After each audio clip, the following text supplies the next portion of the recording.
Searching for greatness in a sea of the dying and shameless. A sea of the aimless. I don't wanna be one of the nameless. I'ma wake up with the mindset that one day I'm gonna make it. And I don't think I'll be fine if I don't break my limitations. Don't try to stop me, I exist to write my own story. I'll make a decision if I want some peace or if I want the glory. Yeah, don't want a life that is complacent or possibly boring. I just want a life that is worth every day exploring. My whole life I just wanted someone who would notice me. My whole life I just wanted to be somebody to be. Yeah, I just wanna be great. Yeah, I just wanna be great. Yeah, I just wanna be great. Yeah, yeah, I just wanna be great. Yeah, I just wanna be great. Yeah, I just wanna be great. Yeah, yeah,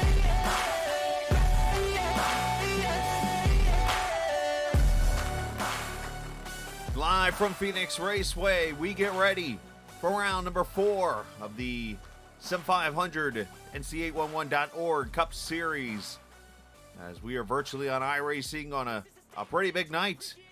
Yes, we have, of course, the big update, we'll call it for now, but even bigger than that, we got Cup Racing here at Phoenix, the virtual 1.017 mile oval that sits in the southwestern side of Phoenix, Arizona, as we get ready for 140 laps and 140 miles of action. And after a crazy 3-week period, it's only a matter of time before we continue with getting more and more winners, maybe some repeat winners.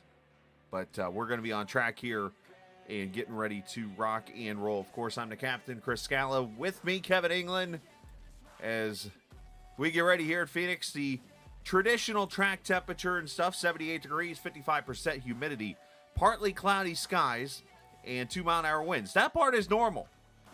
There's a couple things here that are not normal tonight for the Cup Series, and that is the fact that this race, a traditional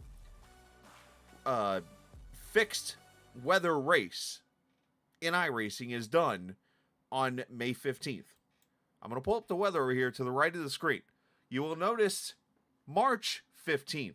They have moved the date 2 months earlier, and you'll notice the time. It is almost 3 o'clock in the afternoon. The reason for that is because when they're at 130 to 140 degree temperatures, well, the track gets really hot, and it was really slick, so it's now cooled the temperature down to almost 100 degrees track-wise, with these next-gen cars kind of making them controllable when it's all said and done. But Kevin joins us. Kevin, a lot of things, obviously, on the line tonight, and a lot of great racing in store for us on this Monday afternoon, Monday evening here at Phoenix Raceway.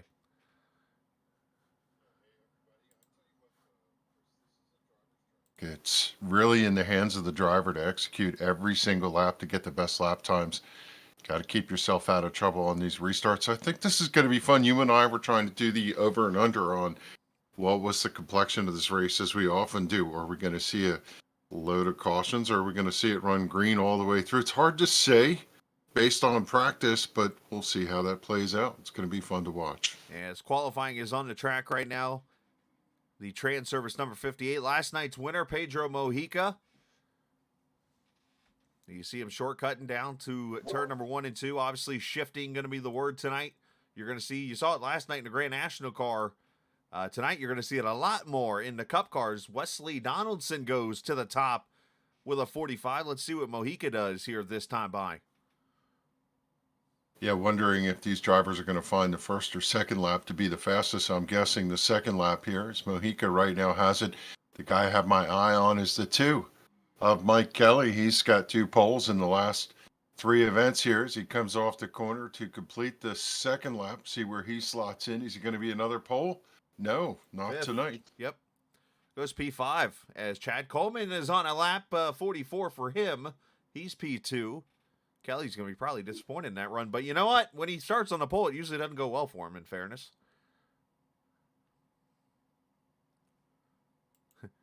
Looking at how things are sliding out. Most of the drivers out there on the track right now just logging in their times, trying to see where they're going to land on the podium. It makes a big difference, Chris, in the starting position because of the way pit road is here. A lot of drivers try to find a mark where they can get to the slot that they prefer on pit road, given the curve. Look at P2. Mike Zaja has jumped up there and actually almost matched Mojica. Basically the difference looks like it's about 1,000th of a second. Mojica 39 to a 40. Comstock, Coleman, Donaldson. To a 402. Yeah, they're tight there. Saw Eric Arnold run a lap. So as they all qualify here and a chance to win the 811 Know It's Below Before You Dig pole award. As, of course, the NC811.org sponsoring this Cup Series. Jimmy Coleman, is he on one? It looks like he's down there in the purple. 54 crosses the line. Good lap, went to green. It is fourth, or make that seventh. I'm sorry, fourth on my screen because I had first and second cut off. Seventh altogether. Joe Hudson is 16th. Tyler Dalton, not sure how he's feeling. I know he was under the weather last night when he qualified P2 and pretty much became the Who's pinball wizard down the back straightaway. A lot of cars not out there qualifying yet. Okay, 41, 2, 3. Looks like 43 cars are going to start tonight. Brian Macklin crossed the line 19th for the Daytona winner, so the struggles continue for him. So, yeah, Macklin, who won Daytona, finished 40th and 41st in the last two events. He's going to want to try and turn it around here tonight at Phoenix for sure. I know they talk about the Indy 500 luck. Kind of hit him in Daytona. Yeah. But Chad Coleman off the corner to see where he's going to net in here for a lap. Chad runs really good here. He's had a lot of good finishes, and he's having a pretty solid season. He shares wins and top finishes here in an average finish of 3.67 so far this year. Fourth, a second, and a fourth. That's consistency. Camaro. Yeah. So he'll finish second Having a tonight. good early season. As he'll finish second tonight, as I'm predicting there. But yeah, Chad just running some extra laps, maybe doing a pit stop, maybe setting some things up on his screen. But it looks like qualifying is going to be wrapped up here in about 15 seconds. Nobody else is out on track that hasn't run more than a lap or less than a lap. So it looks like everybody's going to be done. Pedro Mojica will win the 811 Call Before You Dig at Pole Awards. Congratulations to him. Now, let's talk a little bit about what we're going to see here this evening on track. Let's start with the race information. 140 laps, 3 sets of tires, 100% fuel. And as I mentioned earlier, we're 2 months ahead and 2 o'clock track time. So basically, it's going to be some cooler track temps to try to put some grip in this car so that it can create some good racing. Basically, these guys were out there running laps and they were a little bit out of control.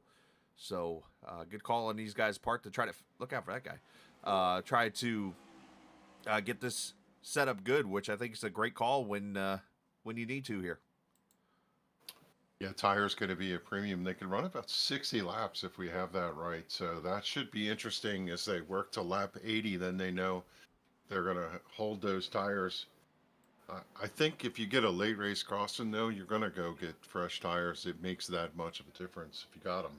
Which those tires could be a difference, and they were a difference last night with how things went by the end of the night. Previous winners, Nick Cohan. There was no race here in the spring last season. The first race was actually at the end of the season, the race that Daniel Falkingham won. Actually, let me back that up because that was the Xfinity side. Never mind. Daniel Falkingham won at the end of the season. Nick Cohan, 2021, won the spring race. Brian Macklin in 20. And there's Daniel in 19. And then Nick Cohan there in 2018. Previous winners at this track. The point standings as they enter tonight. Top 20 make the playoffs. Chad Coleman leads Pedro Mojica by 13. David Comstock, 16 back, along with Tyler Dalton. And as you look down at the bottom, Casey Duncan, Mike Montesi, Eric Arnold, Doug Ross, Scott Simley, those guys unfortunately need to start to worry about putting it in gear and getting it going here, because it is the top 20 in points that will make the playoffs. And of course, there are a couple other regulations, but those are more just starts and things like that. And as we get closer to week 18, 19, stuff like that in the season, I think at that point we can look into that. Starting lineup going to roll across the top of this screen. Pedro Mojica winning the pole, with Mike Zaja starting on the outside. David Comstock, Chad Coleman, Wesley Donaldson, Bob Gillenwater, Jimmy Coleman, Justin Mons, Robert Frary III, and Doy Woods going to be the top 10. If you want to read off the next 10, go ahead. Scott Simley in the 12th starts 11th. 12th is Bentley Glazer. Richard Beasley in the 10th is going to start 13th. Outside that row, Scott Stenzel in the 42. It'll be Joe Hudson from the Mid-South starting in 15th. 16th is Jeff Ryan. Tyler Dalton going to start 17th. 18th for Anthony Calantoni. 19th, inside row 10 for Brian Macklin in the 30. It's Doug Roth in 20th in the number 43. As we watch the rest of the starting lineup go across the top of the screen, going to be a very quick pace lap here, because as you know, pace car actually enters over in turn 2, as they have almost a traditional pit road from before. As you see up on top there, Glenn Campbell 26. Randy Yoakum had a good run going last night. He's going to start 28th. Jose Gonzalez going to be one to watch from the back, 33rd. Montesi 34th. And then, of course, you'll see a familiar name back there at the back, that being one Josh Parker, will be starting dead last pretty much on the field. 140 laps of racing here tonight from Phoenix Raceway. It's round 4 of the 811.org Cup Series. Green from Phoenix. Just craziness as they go across the stripe and head into turn 1 for the first time. 2, 3, 4 wide. They all have to come back together. So far, so good as they roll out to the backstretch for the first time. So far, so good, Chris. Yeah, everybody made it past lap 1, which didn't happen last night. We had that caution-free streak that lasted all of, 250 laps and 1 corner. Basically when it was all over with last night. But lap 1 complete. Mojica leads it. And, of course, our cameras tonight presented by TrackCams22.com. You can check. Oh! One car having issues. Wesley Donaldson. No caution, but he's off the pace. And now E.J. O'Rourke with issues on the on the front straightaway to turn 1. He does a little spin. And yeah, I he's think backwards on the apron there, but no caution so far. Brian Wortman with some issues. It looks like Tommy Ryan did not make the start, but yeah, we're clean and green still somehow. Yeah, they're going to let him try and gather it back up, and O'Rourke grabs a gear, drives off, and he's going down the backstretch. I don't know that did he hit anything? Is in that? I don't think so. I'm going to try to go back here and see if I can find Wesley Donaldson. What happened to him? Looks like he made contact with Comstock. Oh, and then back there, Wortman gets involved with O'Rourke, it looks like, and just some unfortunate stuff and no caution. I mean, everything was off the track for the most part, it looks like, when they were sideways. And now the caution is out. I want to say there was like 5 things going on there. I saw one car getting sideways in the beginning of that. That was the 13 of Comstock. And yeah, there was a whole bunch of stuff going on all in that one corner. The caution is actually for a whole nother wreck that happened. Eric Arnold, the 31, unfortunately has had a rough last 25 laps when you count last night and tonight. Oh, no, somebody wrecked right in front of him, and he goes and just kaplowy into the inside wall, and then ricochets up into Casey Duncan. That one will chatter your teeth, won't it? He hit pretty hard there. Yeah, that's a molar breaker or whatever. See who? Yeah, I have to say, just going back through that other incident, there was like 6 cars involved. Beasley took evasive action, went down there and spun. Other cars, as they went across the stripe, I think everybody saw the action ahead, got on the brakes, and yeah, there was all kinds of commotion here in the beginning. Well, I think we got our answer, at least for the early stage, didn't we? Well, the caution, it looks like Kevin Stone got loose in the dog leg. And Arnold went to avoid him, went to the inside wall, and then ricocheted up into Casey Duncan.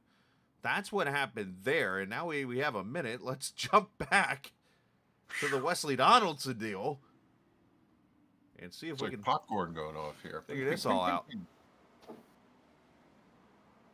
So the 91 gets loose with Comstock. He checks up. Jimmy Coleman gets a piece. And then we go all the way back here, and Yeah, all find this the mayhem 10 goes car. on. There's the 41 of EJ O'Rourke. 10 car went sideways through the middle of that. So everybody had issues. You know, one of the things that happens, you come across the stripe right there, and you slide down and come to the flat, and the car gets unsettled. Most of the time it goes through there, it comes fine.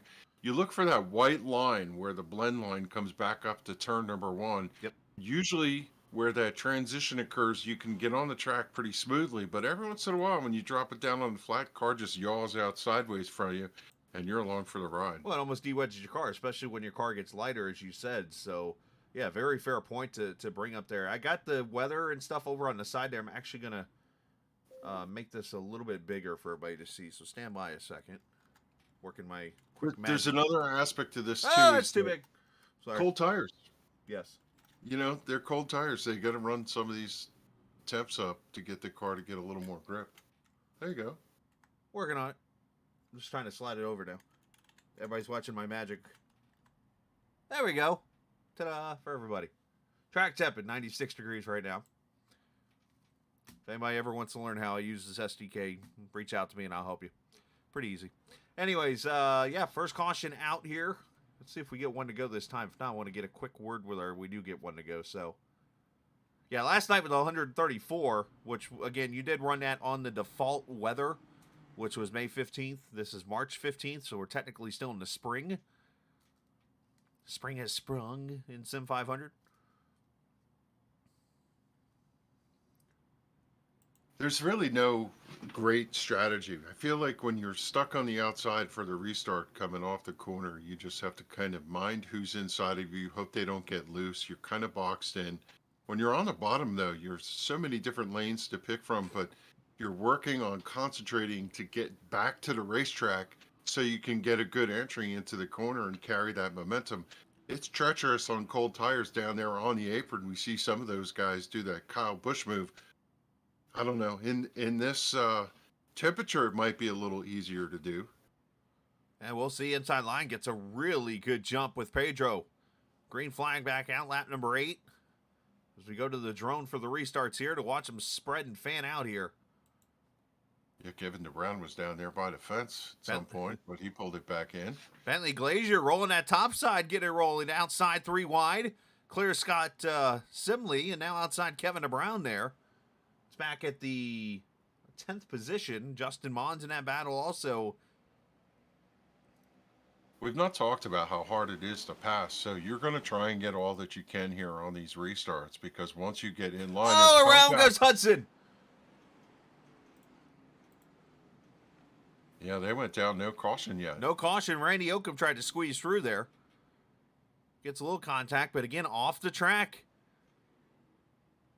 If they're no danger to anybody else, they'll let them try and drive away from it. Now, maybe when they hit, they get wheel damage or whatever. We'll see if they're going to head to pit road. But the field streaks across the line to complete lap number 10. As we see another car down there, maybe Gillenwater? Oh, having a Bobby. Yeah, Yep, Bob Bobby. Gillenwater down there against the wall. He hit it pretty hard. I was going to go show that replay, but now we got this replay. It looks like, yeah, Gil, I don't see much nose damage on the car. Well, I think that's that classic case of what we just talked about. Hit that apron, the car got unsettled, de-wedged, and he slid down, slapped the left rear, and I'm pretty sure he's going to have to go to pit road. He's just hoping for some sort of caution so he can get some service right now. Looks like the Hudson deal is just a matter of misjudgment of where they are in the dogleg. A traditional move you can almost have there. And Gillenwater, see if I can find that here in a second. But Mojica and Coleman, top 2 right now. Doy Woods up in the 3rd position. As Tyler Dalton comes to pit road, I'm assuming for Dalton, he's probably going to call it a night because he has not been feeling good the last couple of nights. Old Johnny Migraine has made an appearance. We saw him, I think that was him against the outside wall there also. Oh, he might have broke a toe link then. I didn't see him against the outside wall. Gillenwater keeps going. You know, in an NIS race, we saw some guys get some damage, and the car still will operate, unlike some of the tracks where they're going to tell you you have to pit, give you a meatball flag, and force you to go get the damage fixed. Gillenwater currently soldiering on in 26 and holding his own there, so maybe he didn't get damaged, but certainly hit hard enough right there. Yeah. He about got hit by Kevin DeBrown there, it looked like. But yeah, it's a matter, again, those cars are getting down there on that apron. And I'm going to be honest, I mean, I know they do it in the race, but I don't know if these cars are built to run down there. We see some of them in the True Cup race run down all the way to the fence where the exit is for pit road. Oh, I was watching that in the Xfinity race on Friday or Saturday afternoon when I was sitting there doing the news coverage. I'm like, man, their restarts, they're down there a groove off the inside wall. So everybody scatters out now. 14 laps complete. Mojica's led them all here so far, but everybody's pretty tight together for the most part. As you're right on board with Jeff Ryan, a couple of 811 cars there. Mike Kelly in front of him. This is the 12th and 13th position. Mojica sets the pace. He's got Chad Coleman right in his tire tracks. Mojica has to love the clean air that he's got, but having a good run, Chad. Like we said, he's pretty strong here. Oh, somebody got the wall back there. Is that Medina? It is in the Flamboyance California 811 car.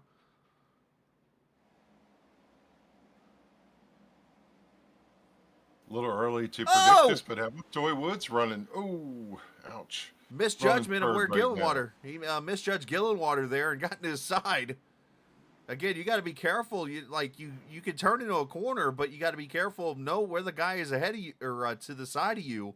And just like I talked about at Auto Club a couple weeks ago, unless you have an active spotter, the only thing you know at this moment is if you're 2 and 3 wide. You don't know, hey, you're 2 wide, but he's a lane below you. You're 2 wide or he's on your door. You don't know that stuff. So you kind of got to almost use your judgment and almost listen in your ears to hear that other car and see where it's at. You don't hear it, then you probably got drivers run in a cockpit and they have a 3-window setup, and sometimes they could just glance over to the left to see out that left window, but even then it's still deceiving. And another thing you can do also in that standpoint is you actually could set up buttons. If you're one that has single screen, obviously it becomes tricky now because with the sequential shifter, unless you actually have one, your best bet right now is to use the shifters on your wheel like I use. So I used up down like an open wheel car, and take paddle shifters. Thank you. But if you're one that has a sequential or whatever, or you could set up buttons, you can actually set up your screen to where, hey, you hit this button and it peeks over to the left real quick, or peek to the right and see what's there. So there's options to prevent that from happening. I'm not criticizing Jose or anything like that. It's just one of those, you just got to be careful, unfortunately. Right now, 3 cars in trouble early in the going. Kevin Stone, he is sitting on pit road, presumably getting some damage fixed. Jose Medina, we were just talking about him. And I believe we just had our first retiree, maybe Eric Arnold? Arnold is behind the wall right now. I know Brian Wortman's got damage. I think he's being worked on. Arnold's there. Kevin Stone is on pit road. Wesley Donaldson's back on track in Medina. Tommy Ryan, I think, is still out there in the desert with a horse with no name, maybe. I don't know. There's a chance. Watch this battle back here. Glenn Campbell, Joey Jattina. I'm sorry, I'm singing to myself. I just can't. No. I just had to take a moment to run the whole verse down. Now I'm back with you. It's one of those things that just all comes together. As you say, it's like, it's a song. Oh, almost some 3 wide there with Jattina. Doug Roth in at 43 up there, top side. Nelson Rivera there with him. This is back about mid-pack. Looks like around 20th or so. Yeah, currently running 22nd to match his number. You know, this is where we put ourselves in the driver's position. Tires are hot. Tires are starting to wear. You're getting that percentage down where the car slips sliding. You're trying to find the right braking point, not overdrive it. You can go in too hard. Every once in a while, you just miss it. Car slides up the track. You might bang the right side off the wall. This is the stage in the race where you really have to get up on the wheel and wheel the car in. You're trying to find the perfect braking point to let the car float down in the corner. and then get it to hook up so you can stand on the gas and drive off to the straightaway, which is where you make speed. The one car I caught there in that pack that's fallen back, and it's kind of weird because last week he took off like a bat out of you-know-what at the start of the race, and I joked around and said that maybe he had too much caffeine in his coffee in the Tim Hortons car, but today it's like maybe you need some caffeine as he's fallen back, and that's Zaja in the number 5 car. He's all the way back now to the 18th position here after starting outside front row, so he's doing the exact opposite of what he did last week when he took off guns blazing, if you will. Yeah, Chaya just had a moment too because he had Josh Parker duck underneath him, scare him a bit. I could see him almost flinch as Parker scooted by to take that 18th position from deep in the field. New second place car, Doy Woods. Last week's winner in Vegas. Kind of pulled the upset last week, if you will. It was actually his first series win in the Cup side, which kind of blew my mind when I heard that stat. And you know, they say the first one's the hardest. Second one's right around the corner. And if I remember correctly, Davey does have a win here. Back in 89, I think it was, because I know Kowicki won the first one here. And I believe, or is it 91? I can't remember exactly the year, but I know Davey Allison does have a win here. So that car has been to victory lane at Phoenix.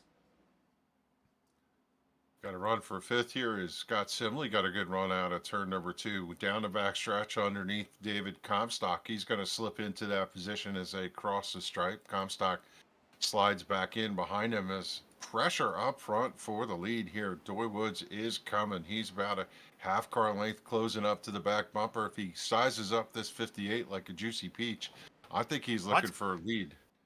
What? What? What? Where did you go? You're singing songs and I'm Juicy Peach. Alrighty then. yes. I think we're supposed to save that for next week in Who wouldn't Atlanta. want to take a bite of a juicy peach? I've honestly never had one. I'm going to go and throw that out there, and I live in Georgia. But I'm not like that big fruit. Okay, I'm the one that Mom would yell at every day. I don't eat fruits and vegetables at all, if hardly at all. Like, if you put kern in front of me, I'll eat it. Yes, I said kern, not corn. But, no, I was going to say, when Comstock got passed by Simley, I'm like, man, that's a hell of a drink mix right there. Heineken with Monster. So your food groups, let me guess, corn, pizza, mac and cheese. Hey, speaking of mac and cheese. All right. 3 wide here. Hold on a minute. Where we at? Here comes Macklin to the bottom of the 93. Callan Tony's right there. Cooler heads prevail there. Last night we tried 3 wide a couple times and didn't work so well. Macklin's going to slide up here, get a bump. Gets the car slowed down enough. I thought he was going to slide up and push Kevin up the track. I think it's safe to say that Macklin's mindset right now for this race is just get a top 10. I mean, he's got that win. Hold on, Anthony. Wow. Otherwise, his average finish in the last 2 races is 40.5. And unless that's points per game, you got a problem. But yeah, so I would hope that Macklin's maybe just trying to get a good finish here tonight at Phoenix and kind of restart his season after that three-peat, as you mentioned, at Daytona. Up front, here comes Doy. Gonna pester the 58 there. Going back to it real quickly. If you're around or have been to the Atlanta area, my wife actually surprised me yesterday. We do a little family day during the day on Sundays and stuff and go hang out somewhere or whatever. And like, she asked me, she's like, you mind driving a little bit? I'm like, okay. She didn't tell me where we're going. So we end up in Atlanta, northwest side. And she had found a TV show that apparently when I was at work one day, she came across that. And it talked about this restaurant in Atlanta being the best barbecue place in all of Georgia. And I'm like, there you go. Yeah. Fox's Barbecue. Fox Brothers or something like that. That was some good stuff. You said mac and cheese. That got me there. So next week when they head to the track, you can go find that place. Yes, you could. And then there's also that burger place that Mike Bagley's talked about a couple times I got to go look at. But anyways, yeah, my diet basically is the seafood diet. Yeah, me too. Yeah. And for those who actually fall for it and think I actually eat seafood, I am smarter than you. Toy Woods running second seems to have backed off a little bit. Sometimes you want to take that tack to see if you can get a drive up as they come across the stripe here. One car down on the apron got Ooh, sideways. yeah, a little smoke there. 15. The Hudson again? Yeah, Joe Hudson got sideways. He was down on the aprons gathering the Oh, car. caution. He was going by. Caution is out, and I don't know where it's at. Yeah, right here in turn number 3, looks like. Oh, Casey Duncan. Casey Duncan in the 71. I thought it was a visit from our friend Jacques Debris. But Casey Duncan, the Surf Pro car, unfortunately going for a spin. He already had a little bit of damage from the... Ooh. I ran an NIS race at Phoenix and did exactly what he just did. Probably thought somebody was coming on the outside. On my account, somebody hit the outside wall, and I turned left to dodge him. And when you turn the car right, it de-wedges the car, and it just hooks a right, goes across the racetrack, and you collect whoever's out there. Yo, he got somebody. Who was that out there? Oh, he actually got 2 cars. He got Sigmund there at the end. And leaders are on pit road. We'll come back to the replay. Should be 4 tires and fuel. Right here at 105 laps to go. Be easy one stopper the rest of the way here if they have to. Tony Benfield was the car that tagged him on the back stretch there, the black car. Thanks for checking on that. EJ O'Rourke staying out. Doug Roth has stayed out.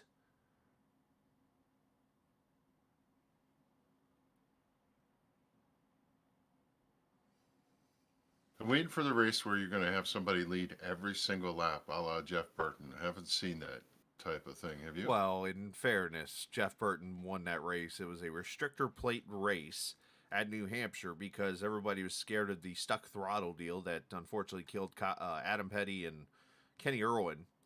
But, I mean, it could happen.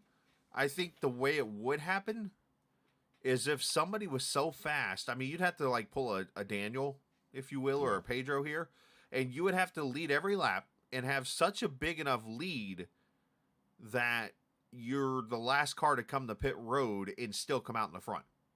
Like a road course race would be that option. But guess what this series doesn't really run? Road courses. Yeah. Hey, let's... So go ahead. picked up a lap there. Yep, EJ O'Rourke leads.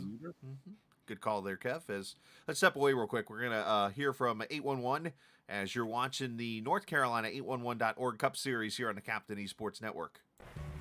If recent storms have caused damage to your property, contact 811 before you begin your cleanup. Buried utilities around uprooted trees can make a bad situation worse if those lines are not located before digging. Electric, natural gas, and internet lines are everywhere, and knowing where they are is the safest way to start any digging project.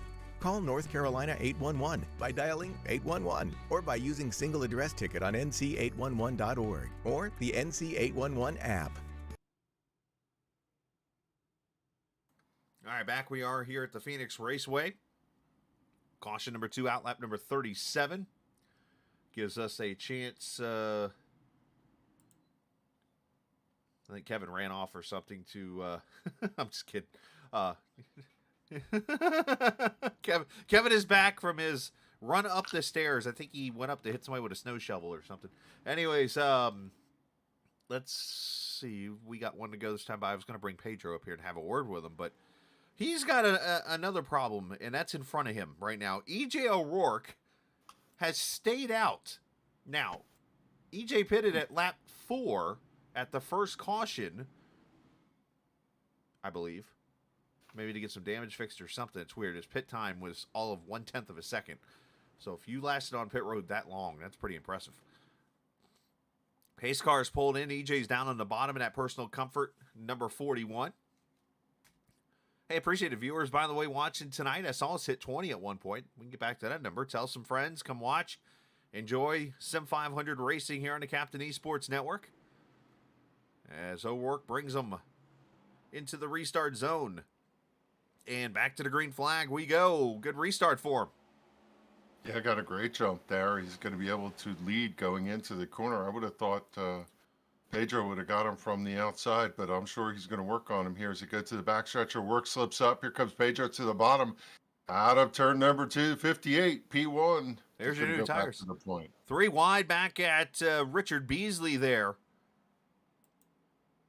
Brian Macklin in the middle. 3 wide is Parker and Kelly. Kelly's going to get the worst of that as they almost hit each other. As everybody scatters. Oh, and there goes Sibley into Coleman into the wall with Bentley Glazier.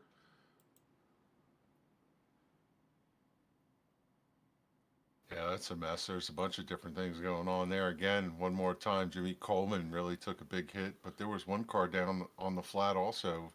That was Sibley. That's who hit. Hey, look real quickly. Arizona 811 on the wall there. On the serious side, though, yeah, it was Scott Sibley that made contact with Jimmy Coleman. And I think, once again, just a little misjudgment on the front straightaway there as they came out of the dog leg. They hit each other, and unfortunately for Jimmy, second straight night, he's had a hard wreck early and goes headfirst into the wall. But the good news here, though, is this car is nearly unbreakable sometimes. So you watch here, Jimmy's down the flat. He comes up. He's got Glazier there. Oh, and Jimmy reacts to Glazier being there. I don't know if you can put that on anybody, just racing, unfortunately.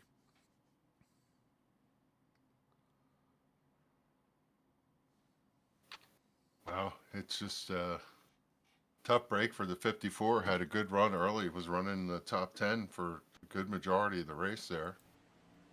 This is what we said, when they get down in that flat and somebody goes off and then comes back up, you never know where they're going to be and how they're going to come in.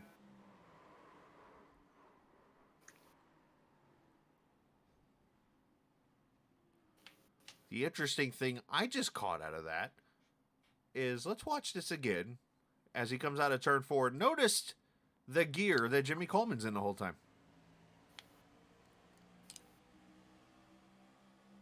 Fourth gear.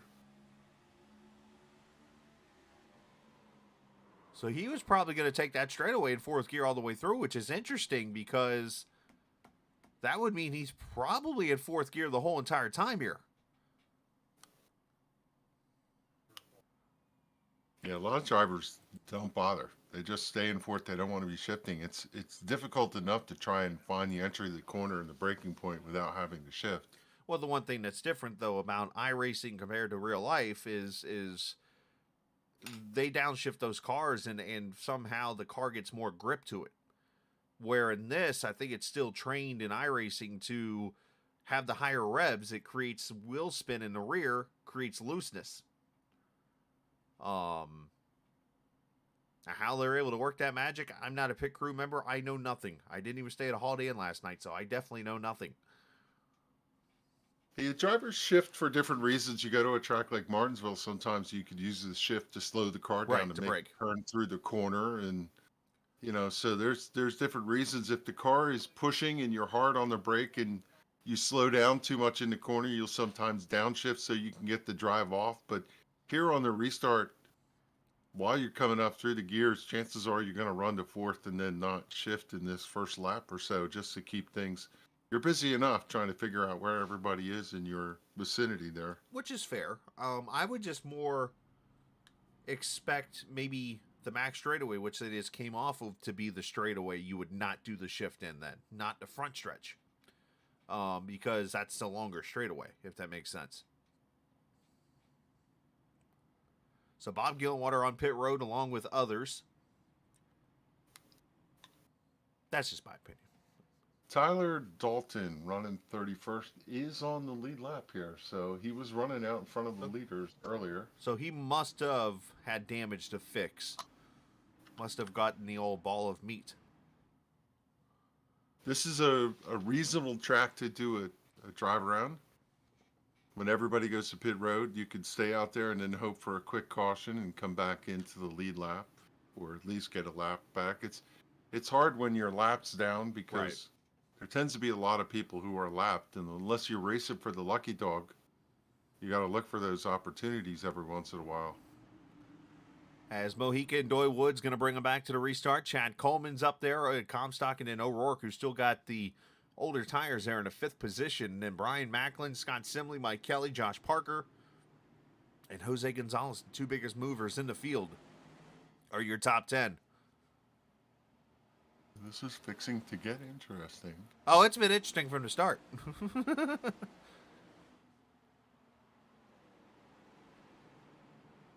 One car low down on the apron.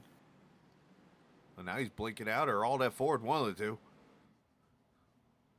Maybe the 96 we saw. Gerald Livingston. Thought I saw some 3 wide in the 3 here. It is 3 wide as O'Rourke is stuck in the middle with you.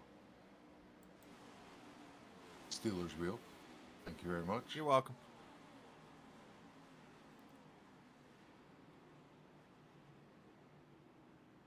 Just saw Tyler Dalton completely sideways as they came across in front of us here. How Tyler of him. There's a couple of racetracks that Tyler's not fond of. He'd be happy that they filled it with water, as they say, and this is one of them, I'm pretty sure. One car way up high, that's the 40 of Charles Woods. I do have a logical Doesn't look like he question. hit anything. I do have a logical question. Shoot. How can you fill this track with water when it's in a desert? You dam off a river or something. I don't know. I'm just saying. I mean, we're technically in a desert. Josh Parker, fastest lap of the race. I mean, I can totally understand Darlington or Dover or whatever those tracks they usually are like, hey, let's fill this thing with water. Phoenix is one you probably can't. This is not working out well for EJ O'Rourke. Just saw him slap the backstretch wall over there, and he slid back to 20-something, deep in the 20s. I'm not going to necessarily agree with you on that one, my friend, and here's why. And Just I've for said this this before. stint. For this stint, it's not working for him, but he's going to have an extra set of feel-goods sitting there at the end of the race waiting on him. Yeah, but the question is, can you pass with them, and can you take advantage of them If if you're they're- deep within the pack? So we'll just see. We'll put a little I asterisk next to them. I think if they're fresh, and I think if you have a long enough run, yes, you can. I think that he also has the potential that this could go on a long green flag run, because that's not out of the question at this racetrack, and he's going to end up getting lapped. Which I would say he does not probably want that to happen, because the longer this race goes, basically the benefit Ritter, lots of fire trucks. that will fill it up with water. Lots of fire trucks, that'll do it. Yeah, See?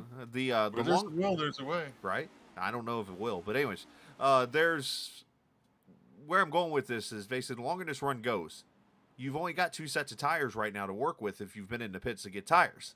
So the longer the run goes, the less you're going to need those tires. So it kind of balances out the tire setting where if this race goes, say, about 20 laps right now, and you get another caution, I think if you're O'Rourke, you come get those tires.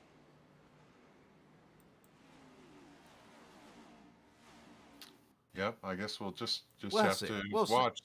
That's the blast of it all. Is just trying to see how people play the harp, right? You have no You're idea right. how they're going to do it, but I do have to say though, I am so impressed with Jose. Oh, He got out front. Mike Kelly into Gonzalez. Boom. Wow, that was a hit, and you got to watch it live. Right in the living room. Went to make that cut and just lost the car on the flat. Now, this is a little too soon for EJ. Now, this I'll say this. O'Rourke doesn't need to panic here. And knowing him with his racing experience, he won't. Do not pit at this moment either. I would wait. Let the race go a little bit more. Let some more green flag racing happen with these tires. I have to believe that Josh Parker, he really got a huge hit there. That was the car coming in and tagging the two. See what happens to Kelly. He's right behind Doy Woods, who is falling back. Oh, he got the apron once again. Ooh, yeah, Parker got clobbered along with Gonzalez.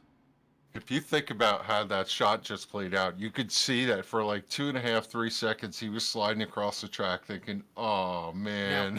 Now- You feel that in the car. You're riding, you're going, this sucks. I can't believe I just did that. Boom. Right? Oh, yeah, you're like, oh, this is going to hurt. So, Yeah. and here's the crazy part about this. By the way, O'Rourke is on pit road, so I'm wrong again. Here's the thing that I want to stop it right here for. And I'm sure they brought this up during the race on Sunday, but I want to bring it up here. The problem with this car is not the front end. It's not like this car is bottoming out on the splitter. And let me go to Doy Woods real quickly here, who's in front of Mike in his picture. And let me go to his gearbox camera. If you look, there's plenty of space down there for the car to hit.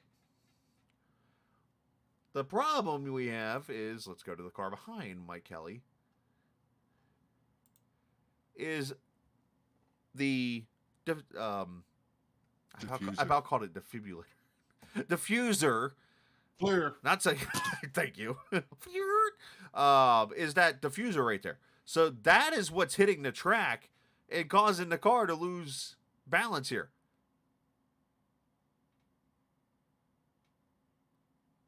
Yeah, I mean, you have the banking holding the car, holding the car, holding the car. You come down to the flat, and you're still trying to turn in that corner.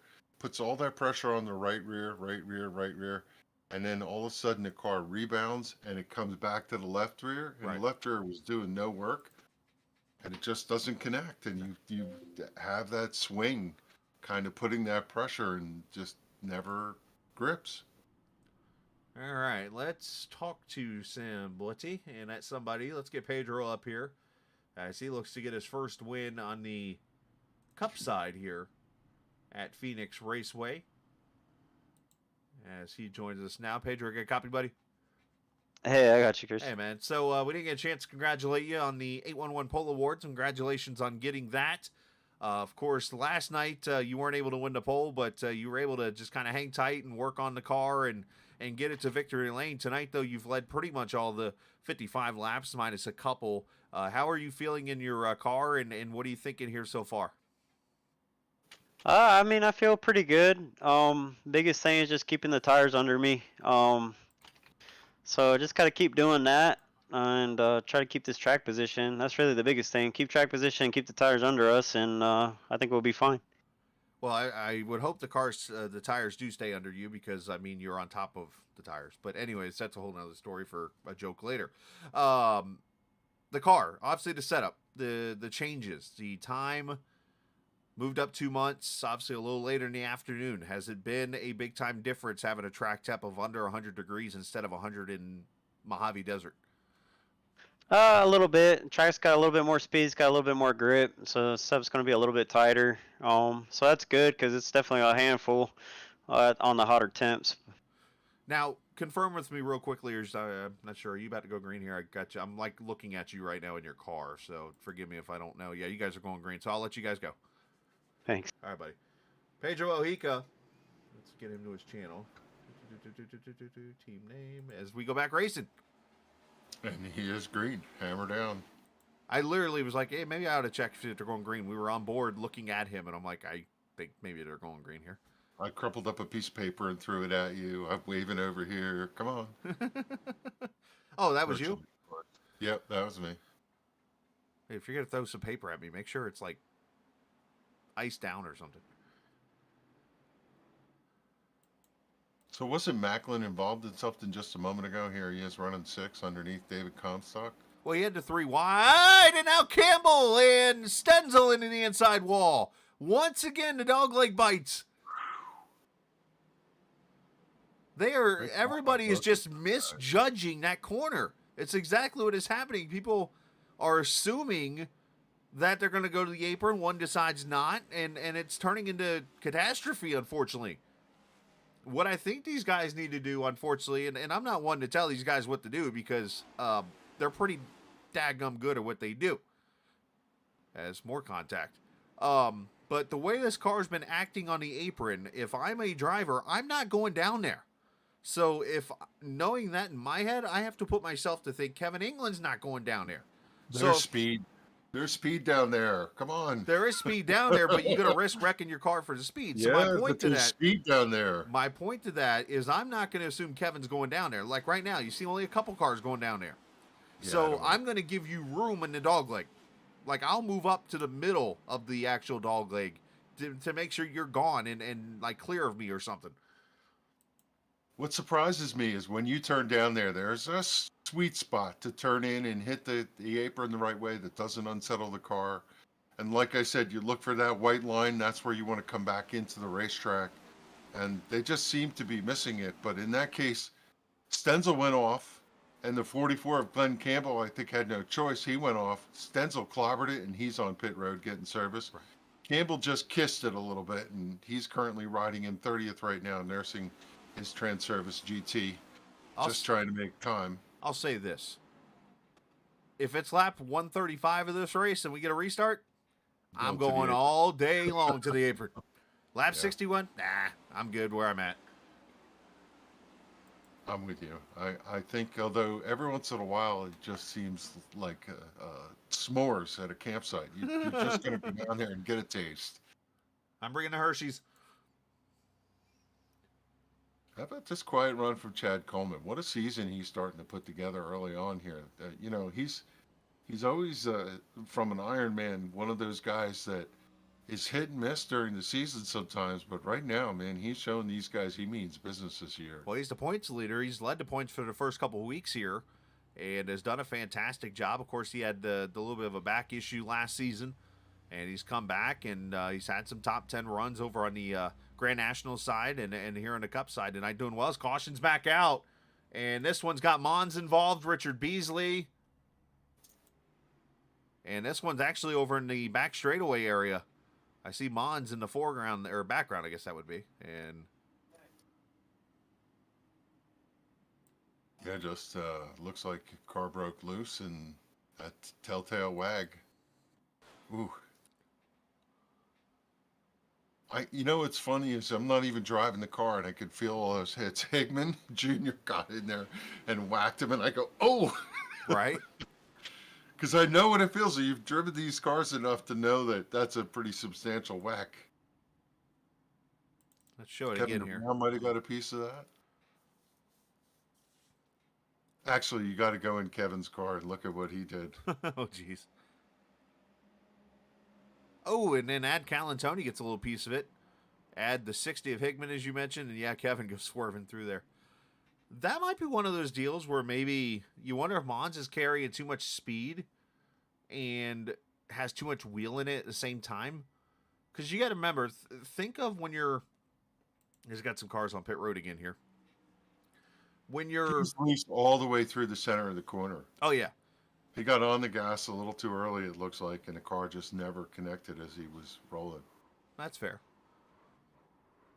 You run the car in the slip, and then kind of in the yaw sideways, but eventually you might have to squeeze out a little bit and let it straighten out some, and other times you can Kyle Busch it right off the corner and let the thing float all the way to the wall, but in that case, it bit him. Yeah, there's unfortunately one guy that can Kyle Busch a car. That's Kyle Busch. Yeah. To watch him drive Dover, for example, coming up out of the corner, the car's 30% every time he comes out of turn 4 to the wall, and the car just flattens up within inches, and pretty amazing. Jimmy Johnson-esque at Dover. Still the greatest save I've ever seen. Oh! Still the greatest save in a race car. In a stock car, I should say. How about that, Kevin DeBrown? You just... Quick hands. Code Brown, no pun cool, intended. Wasn't it? Yeah, the turn 2 Daytona. No, turn 2 Dover. Or turn 4 Dover. There's a turn 2 Daytona. You from sure? Kyle Busch that was pretty... Oh, you're talking about the turn 4 in the shootout. That's what that was. Where he was on the apron twice and trying to save it? Yes. Yeah, that was turn 4 in the shootout, Okay, if I remember quickly, at Daytona. I thought you were talking about Jimmy Johnson. I was like, yeah, that was turn 2 or turn 4 at Dover. Oh, that one, that Jimmy Johnson one was That's amazing. the greatest save I've ever seen. Which I'll argue this, and I think this is a great debate question. What was the better save? Jimmy Johnson's at Dover, or go to the Indy 500 this past qualifying? Jimmy's save over in turn 1. Yeah, that was pretty... Those are both amazing saves. Yeah. And that would be a great debate, by the way. So we're 3 laps from halfway. Caution lights are back off as Mojica will bring him to the green. You know what? And if you're in chat, hold on. If you're in chat, you got to tell us who's going to win. That's what we want to know. Inquiring minds want to know who's going to win this thing. Does Actually- Pedro Mojica do it?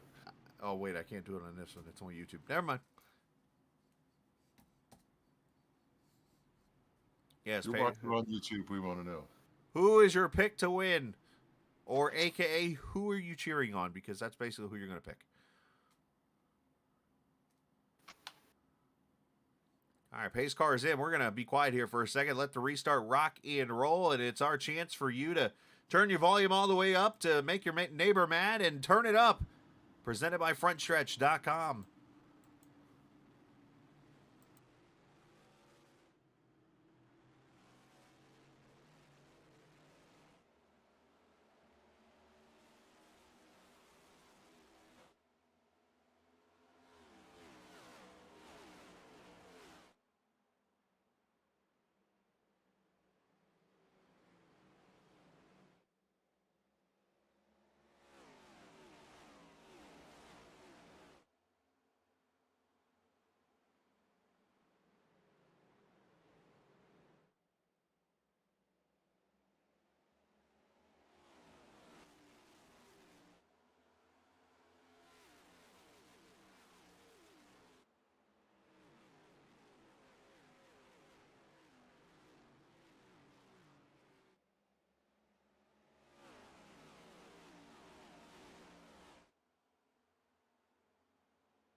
As for the lead, you see Doy Woods looking to the inside of Pedro. Doy looking like a threat here potentially in this race. And by the way, that Turn It Up presented by FrontStretch.com. You can get a recap of the Cup Series race from Phoenix yesterday and a preview of what's coming up this week in Hot Atlanta. Plus some dirt stuff. I know the article I was talking about last night about the fight that happened in Florida in a dirt race that's posted now, so you can go check that out. And podcast and more at frontstretch.com. Make sure you go subscribe to the newsletter and more. All right. Oh, jeez.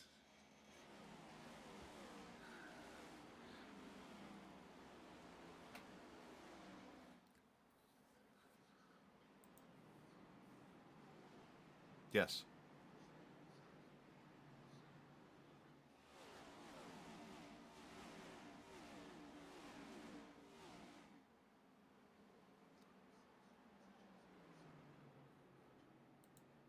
Casey Duncan, we saw him go across, and the first one was okay, but the second one got him. And he's in getting service and getting that car fixed. He's going to be there for an extended fix right now. Do me a favor. Repeat the whole first half of that because my producer failed me again. So know what's below. Know what's below. So when they come across that stripe and they go down to the apron, they cross the yellow line, and they're from track transition to slight banking, and then across the white to the absolute flat of the apron of the racetrack. Right. And it's the second transition that sets the car loose. And for Casey Duncan, we saw him get across the first one right, but when he hit the second white line, then the car stepped out and he slid down and nosed it into the wall. Now he's in for extended service. Let's show you that real quickly here. We were in the middle, turned it up when it happened. Let me pull it out here real quick and get the video for you. And we see a lot of drivers when they come in, they do clip that apron over there, but they go below the yellow line, not the white line, and they cut the track a little bit, but it doesn't unsettle the car as much. If you watch it from the rear view, you could see just clearly the car comes across the yellow, then it hits white, and then when it gets to white, here, and boom. Yep. Once he hits there, the car steps out and Which- pinball in the corner pocket. And you got to remember, these cars are very rigid, so the tires don't move a lot from the wheel well. So that makes the car, think of it driving like a Sprinter or something like that. If you drive a bigger truck, sometimes you're driving and the wheel comes off the ground because you're turning at an angle or something like that. Same thing with this car. And then obviously it causes issues and that kind of thing. So, again, what's the lesson here? Stay off the apron until later. In the racetrack. Just stay on the racetrack. Well, I watched Doy Woods now just come across the stripe there, and he's down below the yellow line, but not to the white. And I think some of the time they do that just also so that they can get some air on the front of the car and help the car turn through that dogleg. Which isn't a bad thing, but one thing I do want to share, there is a couple of cars that are on the move here in these last couple of laps, and I want to bring them up. Mike Kelly up to the 6th position. Yes, the same Mike Kelly that had the issues over in turn number 1. And then EJ O'Rourke, who actually just had a moment again, is up to the 7th position with the 4 tires. Yeah, and we almost had a pass for the lead there. Doy Woods got into turn number 1 really well, got to the quarter panel, drove up to the number, and Pedro pinched him down to the yellow line. The car got a little bit nervous, and Doy had to back out of it. He is applying a massive amount of pressure right now on Pedro. And look who's in 3rd, by the way. Scott Simley. Where did he come from? Yeah, you know, I didn't want to give the broadcaster's curse. I was looking at Scott before. He's been running 5th, 6th, 7th, 8th all night long. But remember, he That almost car wrecked looks a little really bit ago. He almost wrecked a little bit ago. Is Joe Hudson with issues? Well, this is on you. I didn't say anything about Simley. I didn't say anything about Joe Hudson. Yeah, Simley's having a good run. It's now we got another bid for the lead. Here comes Doy Woods down underneath. He's going to slide up a little bit. I think Pedro got a little nervous seeing that 28 close in there. Dead heat off of turn 3. Well, they got a car. Into turn 3. Who's that car? There was a car in front of them. Yeah, we got the 75 of Stoney Benfield up there. Wonder if Stoney's aware that these guys are coming. Yeah, Doy looked at that 58 like a steak with the topping hot sauce or something, because he got down underneath them and thought about it, and then they were 3 wide and he backed out of it. Calantoni kind of stuck in a box here. Look out. EJ sends it in there. As Randy Oakham comes to pit road. That's a scheduled pit stop, I think, right there for the number 8. As you had mentioned during our Turn It Up segment, we were talking to each other. Yoakum had not pitted since the start of this race. So that is probably his first set of tires, I would think, going on his car. Yeah, So there were a handful of drivers who had not pitted and were working on like lap 4 since the first time they pitted. So for Randy, he needs this race to stay green.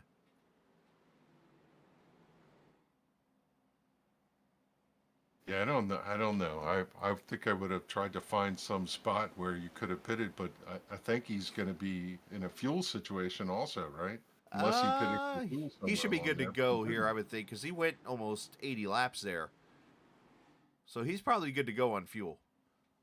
It's just a matter of keeping the tires under you. Maybe he's going to lose 2 laps here. But here's Is the he other not? issue, too, is Randy Oakham has been 40 seconds in his pit stall now. Yeah. Maybe he had some damage or something to fix. Could be that. I'm also going to wait here another second It's or Doy two. Woods again for the lead down underneath. He's to the door. He didn't have a speeding penalty. Sideways. Will the 58 get the run to the outside again? Here it comes out of turn 2. See, Woods Pedro's... takes a little wiggle, and Pedro pulls him off. Yeah, Pedro's doing a great job here of holding him down, because what that does is it keeps Doy from being able to release the wheel and slide up the track. If Doy was able to just push Pedro up the track a slight amount, he could almost dime in the corner and drive it off and take the lead here. But Pedro squeezes, and Doy pulls a whole shuffle on him. He tries that I top think side. That was the other way around. The 58 drove across his nose and said, "No, I'm not giving you that line."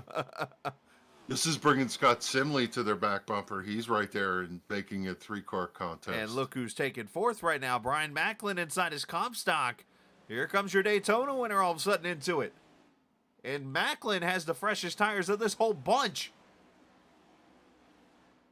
He pitted at lap 64. in that caution. These guys right now are turning up the wick. We're seeing them run some pretty competitive lines, taking the runs that they can get. Macklin now comes down underneath the 12 of Simley. He's going to slot into third, drop Simley to fourth. Fifth is the 13 of Comstock. Right behind him, Calantoni under charge from EJ O'Rourke. So what I'm seeing here is it's taken roughly 20 laps to get to the front with the newer tires. So for those who save a set for later in this race, they got to know that if you're going to pull a move like that, you need to have laps. Hey, we can attest to how... Macklin to the lead. Man, what a run through the field here. We can attest to how tough these cars are, because you could just look back through some of this top 10 here. Mike Chaya in the number 5 car, he's running currently in 9th, having a good run, good recovery. The 41 of O'Rourke, we saw him have troubles. He's running 7th. Right to his inside, trying to take that position is Beasley. We saw him have his issues. And look who's right behind them. Mike Montesi in the number 6, currently holding down 11th. Yeah, Beasley, as you mentioned, he also pitted at that caution with Macklin. So he's got fresh tires, 65, so he's coming up through the field. You mentioned Bob Gillenwater also. We haven't said his name. He's 12th now, and he's got 4 feel goods there in that 4 car. I about said 5 for some reason. You know, it's getting to be 50 to go. That's something like, you know, give a dog a bone kind of thing. They see 50 to go. They know you could rattle off those laps pretty quickly. And if you got a little something for them, can't count on a caution. You got to go get your track position. You know what? Holy cow, look how far he got out. You know what the strategy is here? Macklin and these guys could probably go all the way. Yeah, I think 64 at 140, that's 76 laps. They could probably go all the way, and somebody like Macklin might be going as fast as he can go, so in case he does have to pit, he can minimize the amount lost, where somebody like Gillenwater, he might be the guy that's trying to go the distance on this set of tires. But I don't see the reward for Beasley if he is trying that. So my guess is that, or for Macklin, I'm sorry. My guess is Macklin's staying out here. So if this race goes green, these guys coming through the field right now on 4 feel goods might be the guys to beat. Yeah, and you would think he'd look in the rearview mirror and see how much of a lead he has. Oh, check up. I think Comstock might have been brake checked by Mojica there, it looked like. And then Comstock got hit by Calantoni. Thankfully, everybody saved it. This is fixing to get serious right now. As you see Chad Coleman slipping back, he's just had 2 cars duck underneath him. He's back to 15th right now. Let's see if I can go back to that really quickly. I think these guys are just trying to hold on. It's not uncommon when you slip a little bit and all those cars are right on top of you to see something like that.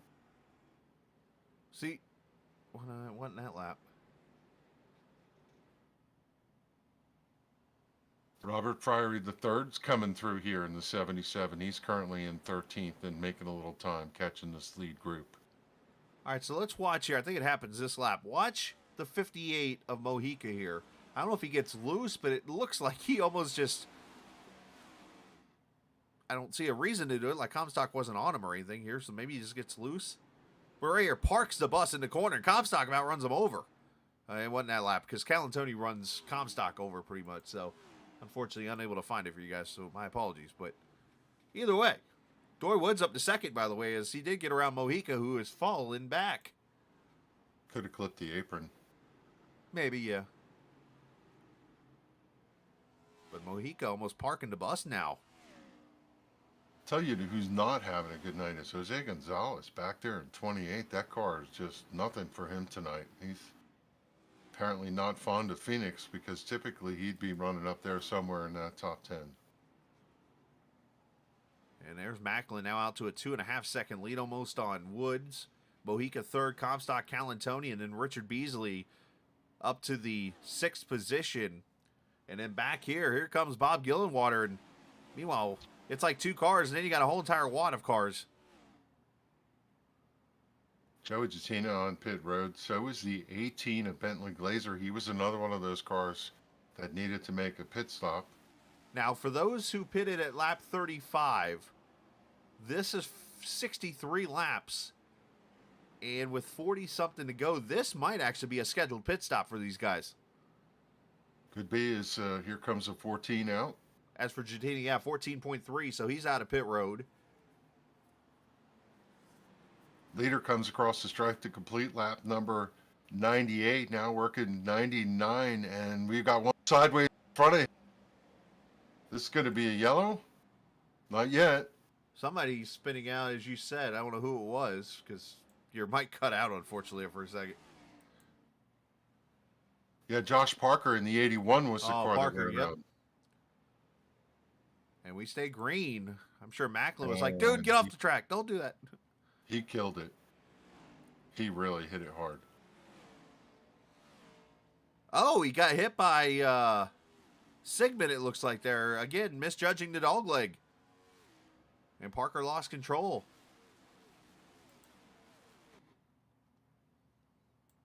Was that one of those ones where Parker was going to cut it and Sigmund wasn't? I don't know if he was trying to cut it because it was mid-corner.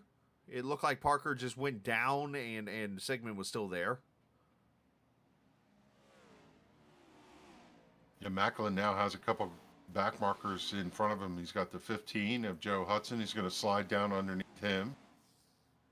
Right out in front of him, he's got the 04, and he's got the 74 of Brian Wertman to get around here before he sees some clear racetrack as he's sideways off of the corner. Tell you the car that's coming is Gillenwater, up to 5th already. Now coming to the inside of Comstock, so he did the opposite of what Mojica and Beasley did. They went at the beginning of the run. Gillenwater sat back a little bit, let the run come to him, and now he's blowing through the field. You see Beasley's falling back to 9th now. Kevin Stone to pit road, and somebody else sideways. I'll tell you what, one thing I've learned in racing, and my mentor is that number 4 car, is how to get on the gas smooth, how much of a difference that makes. Nobody can run the long run like Bob Gillenwater. Smooth like glass, smooth like butter when it comes to getting on the gas and saving tires. Or smooth like water. Spoke on the wall. Good song. Foghat. 58 if Mojica sideways coming out of the corner, but he's holding his own. Yeah, he's doing a pretty good job, about 4.2 back as we watch Mike Kelly and O'Rourke here. And there's Robert Frary, the 3rd. Trying to get a run here around those guys. And then Glenn Campbell's joined that battle right around the top 10.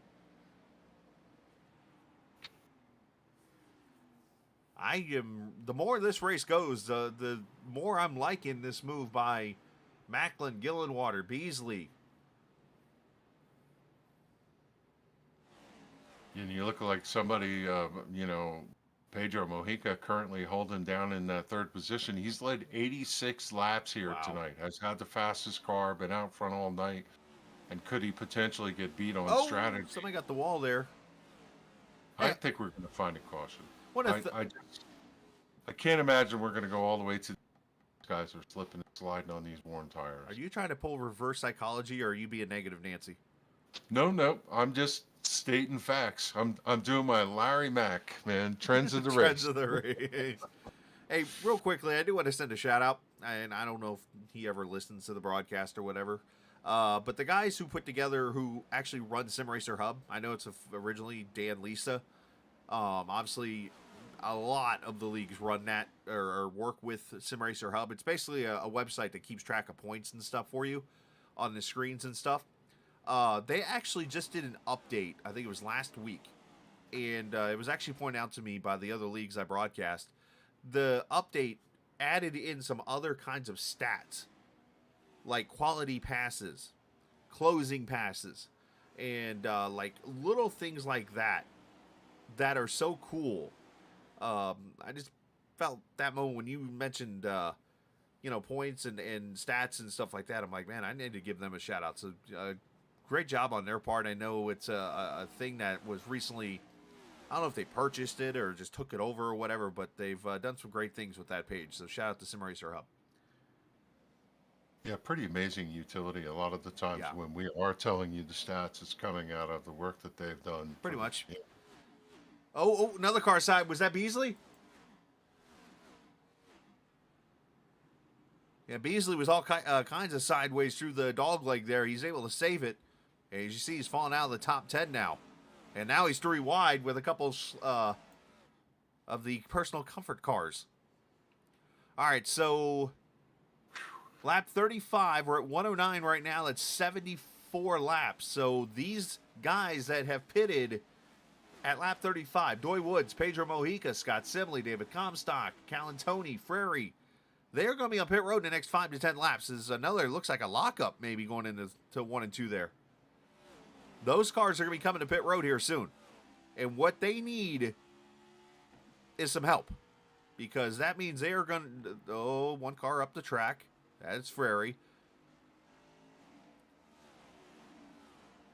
That was the 18 that got sideways over there and caught the car. Yeah, they're, unfortunately, the guys who I just mentioned are kind of stuck in a rock and a hard place right now. As they're 3 wide up in front here. Comstock getting blown away. That's actually Bentley Glazier, I think that's. They were talking about in practice how when you get the car sideways, Look at this. you want to slide, save the car, and then it really just makes the car a handful for the next couple laps till you settle it down. Sorry, Kev. Richard Beasley on pit road. Remember I talked about splitting this in half. Yep. I'm going to be honest. I don't know if I like this move from this. Oh, Beasley just hit the inside wall, according to Aaron Thomas. So thank you for. I saw him spin out of the corner of my eye. I don't know if he had actually hit the wall or not. Boy, just every corner you see somebody There's sideways. something. We're with trying to the catch smoke everything down. here. I mean, it's. Looks like a campsite. You know, when you see camping and everybody's got their fires burning and there's smoke in the air, it's like that every corner. And as a driver, it's disconcerting when you come around the corner and you see smoke. You're not sure whether there's a car off or. Drivers locking them up. You know, one thing we've not talked about is how much brake bias makes a difference in this car. You could adjust the strength of the brakes from front to back, back to front. And as the car tends to get, it doesn't turn, is my experience. A lot of times you get push, push, push, and then all of a sudden the car gets loose. The drivers will adjust the brake bias as the run goes on in order to help the car turn into the corner. And a lot of times when you get a little too far, you could lock up that left front, slide it in. Mm-hmm. Now, the push loose you get a track like this, that's because you're usually so tight center off that you're turning the wheel and then finally the fronts bite, what they call front grip. Basically, it causes the rear to almost spin around. Wow, 04 got completely sideways going over there. The 13 of Comstock is now in the wall trying to catch the car after doing an avoidance maneuver. It's just every corner, every turn, there's something going on here. And there's Comstock as he has Mike Kelly now behind him. As we're 91.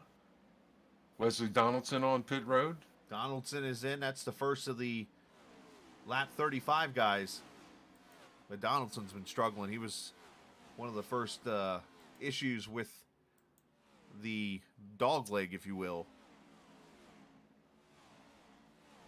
And you see Gillen Waters only about 4/10 off Pedro, and you wonder if his tires are kind of evened out here because he's just riding. Here comes Jatina with fresh tires.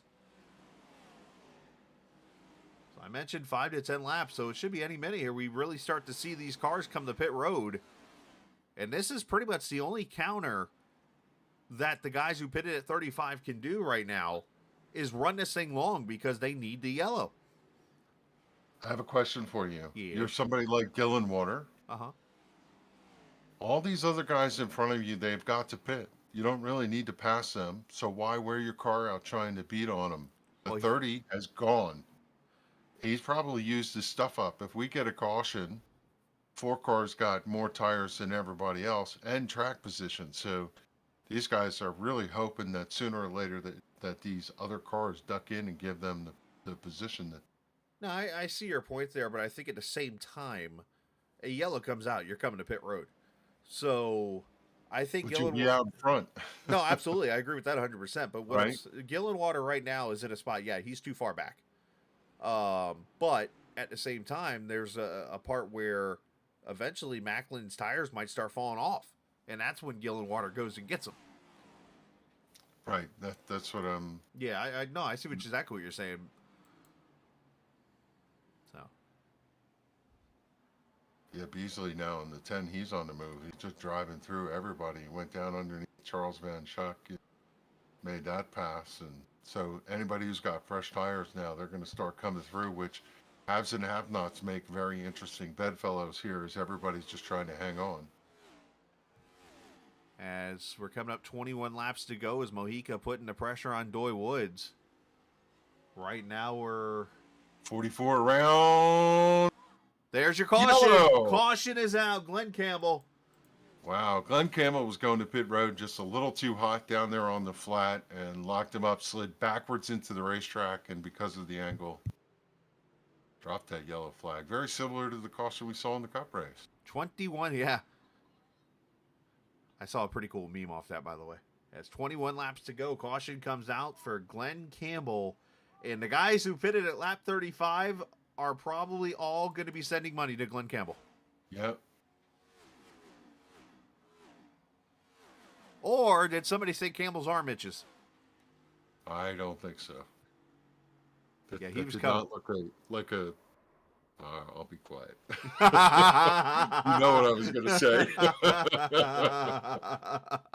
All right, cars I on did pit not- road here. I did not go there. We do got some cars staying out. Okay, let's see how this plays out now. Macklin, your leader, goes to pit road. Pedro. Yeah, everybody needs to pit here. There's no reason not to pit here. Pedro, who's led 86 laps so far, takes over for a moment from Macklin. Yep, Macklin did. Pedro jumps Doy. Macklin wins the race off pit road. And we're going to have 6 cars stay out here. So let's step away for a quick second. Let's hear a word from our sponsor before we get into the meat now of this race. And I will not, you know what? I'm going to do it. It's our final commercial break of the race. There you go. Sorry, I had to do it. He's getting a lot of Yes. grief, and I don't know if he totally deserves that. But anyways, that's another story for another day. We'll step away and come back as you're watching the Sim500 NC811.org Cup Series on the Captain Esports Network. If recent storms have caused damage to your property, contact 811 before you begin your cleanup. Buried utilities around uprooted trees can make a bad situation worse if those lines are not located before digging. Electric, natural gas, and internet lines are everywhere, and knowing where they are is the safest way to start any digging project. Call North Carolina 811 by dialing 811 or by using single address ticket on NC811.org or the NC811 app.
All right, back we are here at the Phoenix Raceway, about to go green. 18 laps to go.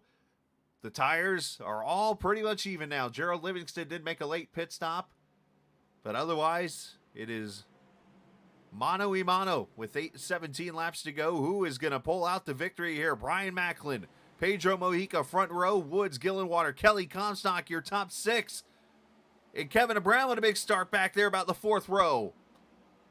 And this is going to get really dicey now. Macklin in command as they come out of turn 2 to the backstretch. Pedro Mojica looking low, trying to get on. He's on the draw alongside, side by side for that 9th position. Kevin DeBrown has the 2 of Mike Kelly tight on him going into turn 3. Oh, contact. One car sideways back there and hard into the outside wall. Charles Van Schaik, Tyler Dalton, and once again, SpongeBob finds the wall. Patrick's not going to be happy about that. And cautions, unfortunately, breed yellows. But I'll tell you what, I know that the one guy who did not want to see that was Pedro. He was at the door coming, drawing alongside the 30 of Macklin, almost had him cleared, and the yellow came out and eased out of it. But I'm pretty sure he would have got him next corner as they come up here to catch the pace car. Let's see how this all transpired. A lot more cars making contact in that wreck at lap 125.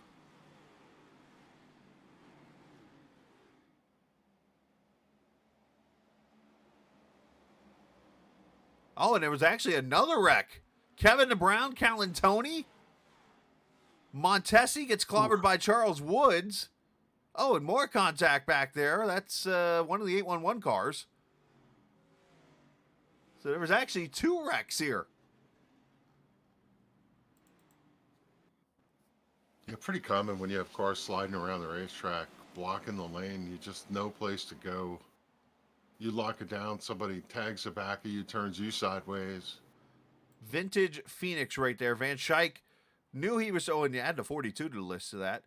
Knew he was 3 wide, but cut down, and unfortunately cut down too far low, and Dalton was there, and they hit. That's just unfortunate Phoenix racing right there. You get that all the time. Let's watch again. You'll see exactly what we're talking about here. 3 wide. And you got to still enter the corner. And you see Robert gets to run to the inside, and there's the contact. And Chaya gets. I wonder if Tyler was looking to the left, not paying attention to the right going in. And then up in front of that, ouch. Ooh. It's a teeth chatterer. Montesi took a shot there, and there's one comment here. Let's go on board with the 5 car. He gets a front row for all of it.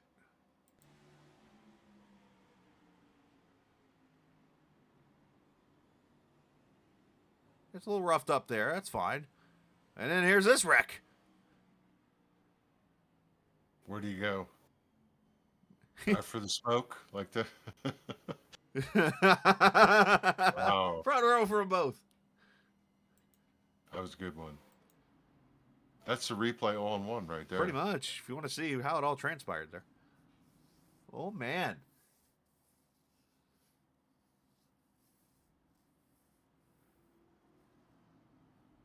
So let's just say cautions are going to breed cautions. Now, are they done wrecking? We hope so, but let's be real. Things are going to happen.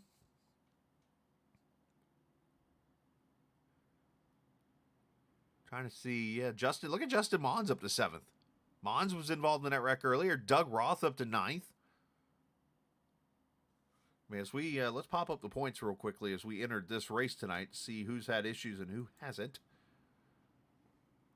Everybody looking pretty solid points wise. Tyler Dalton took a hit there, so he's going to go downwards.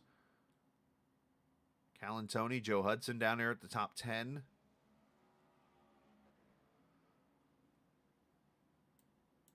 Yeah, these guys in the top 5, they've got a little wiggle room for a bad race. And this type of racetrack, which is almost like a short track in some extent. Right. I mean, the way you race any more these days, it's got to be a short track, but it has its own tendencies, if you will. Yeah. All right, pace car is going to pull left here.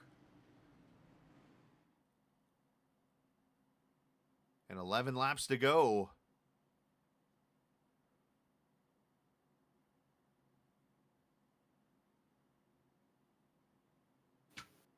Yeah, where do we go next week? Atlanta. We go to the new Atlanta for this series. Atlanta. The old So Atlanta for the yeah. Grand National Series. So we're going to repave it in 24 hours. As we go back racing with Macklin. Mojica gets the run to the bottom there, tries to cross over, but obviously with the momentum. More of a defensive move, I think. They're going to cover that groove down on the bottom, not let somebody get to the left rear quarter. Everybody good off four, it looks like. There's a dial on the dash that says on kill. Everybody just turned it to the right. I mean, they're just hammered down. I think that's a kill switch. No. You don't want to hit that. I'm just going to throw that out there. No, on kill, not kill switch.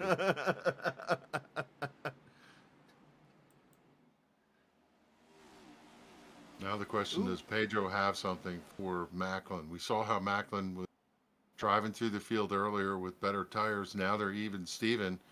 And the 58 of Pedro has led the most laps here tonight, so we know he's got speed to stay out front. He just needs to get there as the 41 is sideways. And into the inside wall hard. No caution for EJ. And as that happened, Doy Woods did run the fastest lap of the race at 27:54. As we stay green, O'Rourke is clear.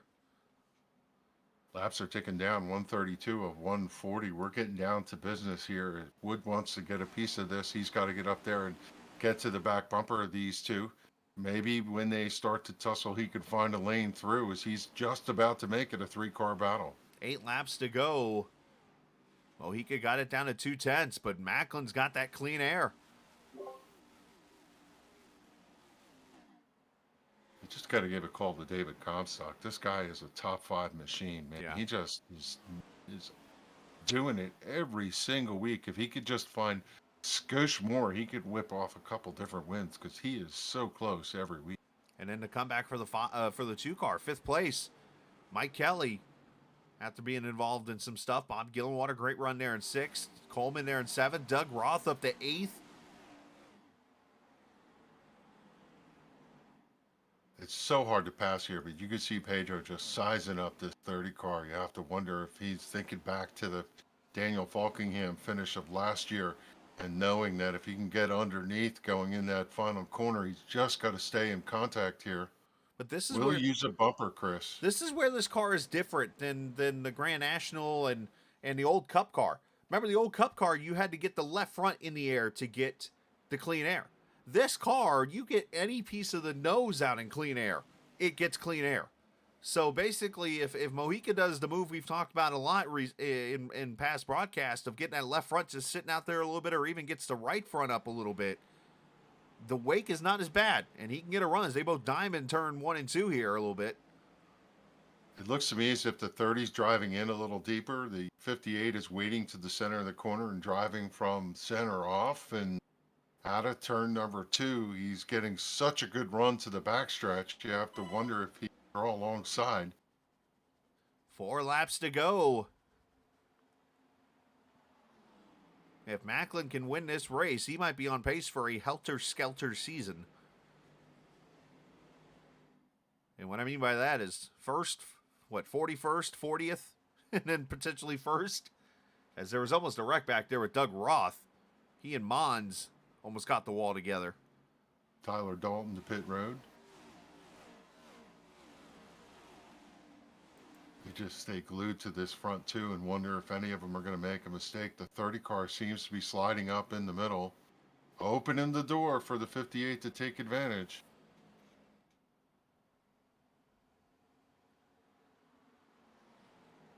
See, Macklin's entering pretty shallow to try to keep the left front out of the air, and that's where Pedro's entering late. Not seeing her. Oh, Macklin got the wall. He got loose there a little bit off the corner. Mojica with a run. Can he take advantage? Looks On low. the inside. He's got to the wheel. He's to the number. Hard to drive off the bottom here and not have the car slip. Oh, here goes Macklin. No. Oh, no. Oh, and the 13 gets a piece of it. Pedro just keeps it going. Pedro involved also. We're going to overtime. Late drama as Macklin goes around and, well, that whole helter-skelter thing just went helter. That all started, like you called it, when Macklin tapped the wall. It just took a little of his momentum and allowed the 58 to go, and you really can't blame the They're going hard. Pedro. He's going to do what he can to get the win. And for the second straight race, Sim500 OT is active. Comstock coming to pit road, it looks like, with damage. Let's see how that transpired.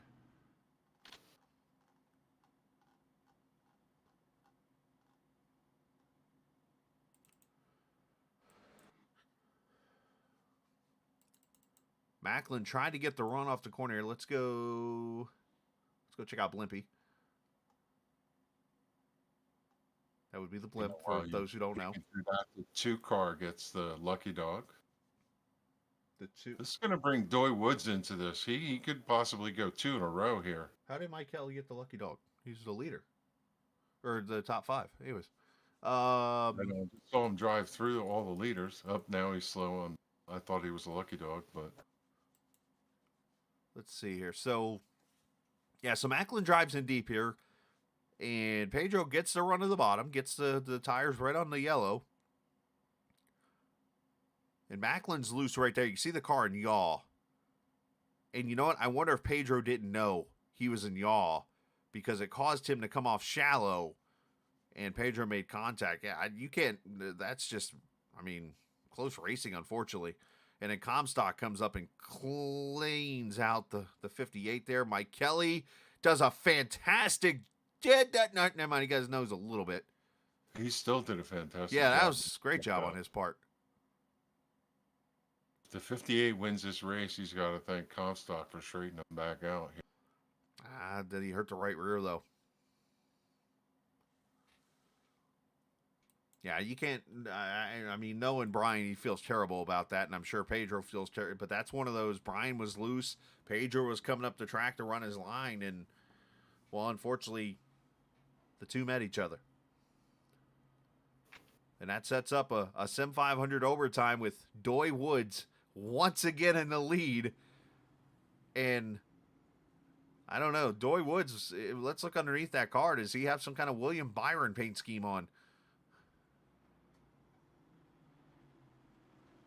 Wow, this is going to be interesting to see what kind of speed the 58 has here for that restart. He get a good run to the outside, hold Doy down. He might still have a shot at the win here. Well, he's not going to be, I don't know if he's going to be able to hold Doy down because Doy's got control of the restart here. So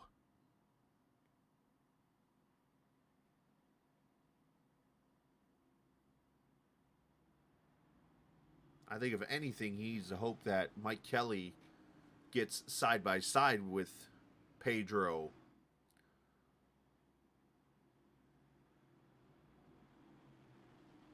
But something tells me that there's a storm brewing. Just got to call out. 4th place, Bob Gillenwater. 5th place, again, another good run here at Phoenix at the end. Chad Coleman. Guy's going to be a top 5 machine this year. Does Doy go early here? I say yes. I would. I go as early as you can. Now, I don't go like right now. You got to wait till you're in the corner. That's the one thing. If I could ever teach anybody something, just because the pace car pulls off over there in turn 2 at this track, don't go. Don't fall for it because you still got to slow down right here. Get the Geico restart on the inside here. You can see the blue marks. Like this would be the part to go. Right here. There he goes. Great launch for Doy Wood. Overtime. 58's able to cover Kelly. And the 58 slid off to the apron. The he did. Oh, and they're wrecking. Wrecking back behind. And we're going to rack him again. Mojica's coming to pit road. Tyler Dalton. Oh, there's a crab. Ooh, Tyler Dalton's car is killing. Yeah, that's a crab. Kevin DeBrown, one of the cars destroyed in that, and unfortunately Pedro Mojica's race just went to bad to worse. And you wonder if he realized he had damage. Let's see what happens. Okay, they're only 4 wide there in contact with Gonzalez. Ooh. Oh, to Holyfield and then Parker once again. So once again, this is... and then Gonzalez gets a piece of it. This is one of those deals. Here, I'm going to pause it when I explain this. So, okay, for those who have the traditional iRacing spotters, when this kind of situation happens, you're not getting... All right, let me back it up here. I want to get to Kevin. The only thing you're hearing in these or in your spotter's ears, right here, is you're only 2 wide. Because right now, Bentley's still clear of it triggering 3 wide, and Beasley's still clear of 3 wide. So right now, you're 2 wide. The problem is, you got, 100 feet from that Lucas Oil sign to the outside wall? So you have no clue outside of listening how clear you are of Gonzalez. So DeBrown leaves room for entering the corner of Beasley, and unfortunately for Jose, he just keeps on coming up.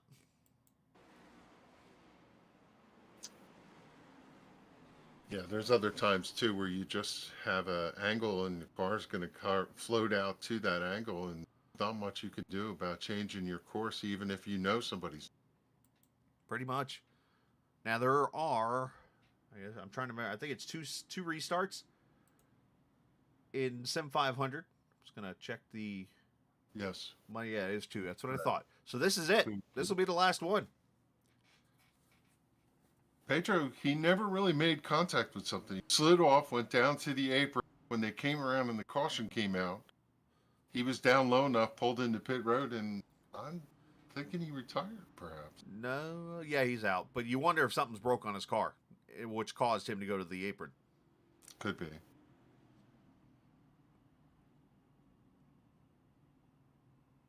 What a disappointment. But he, they all know he was here. He had an incredible race all night long.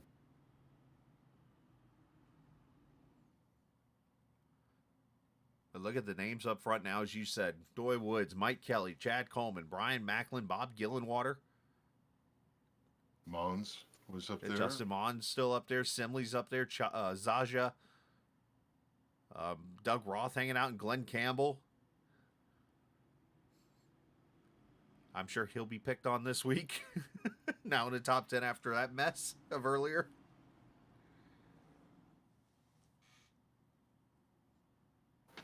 Well, 2 laps to settle it. Whatever happens, the next flag is going to call the race. So let's see where this takes us. So a reminder again next week. Old Atlanta Sunday night. New Atlanta Monday night. Matter of fact, I haven't shown this all night. Here's your next 5 weeks real quick. Atlanta. Then we're off, actually. This makes up for the week where they're off on Easter on the Sunday. We'll be off in 2 weeks. And then we go to Rockingham, Iowa, and Bristol. Iowa instead of Coda, right? Yes. And then Rockingham is there for... I don't know. For the fun of it, I guess. All right, here we go. Can Doy get a good launch again? Mike Kelly going to be ready for him. And of course, you want to be different on the restarts here, so don't make yourself predictable. Doy launches late. Kelly gets a good launch. Chad Coleman way down low, going down on Macklin's right there behind him. Kelly's going to send it in there. 2x2. If he can stay at his right rear, he might have a chance here. And they're wrecking behind him. Caution is out, and I think Kelly's in the lead. Kelly's out front. A little bump to Woods. Woods had to drive down. Kelly's going to come across the stripe. The wreck is in the back, Bentley Glazier, but Mike Kelly's going to take the white flag. And he's going to pick up the win. As Holy steel.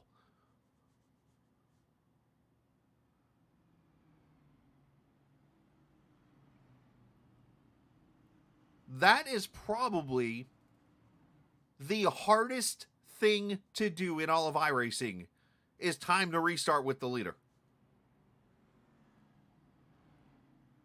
If you think that, like, running up to your toughest racetrack is tough, try time to restart being second, and he did. As he comes off turn number 4, Mike Kelly going to get his first Cup win of the season, won at Daytona in the Grand National Series, and tonight the 811 car scores the win here at Phoenix. In a wild finish. And you know, Doy's got to be like, Yeah. what just happened?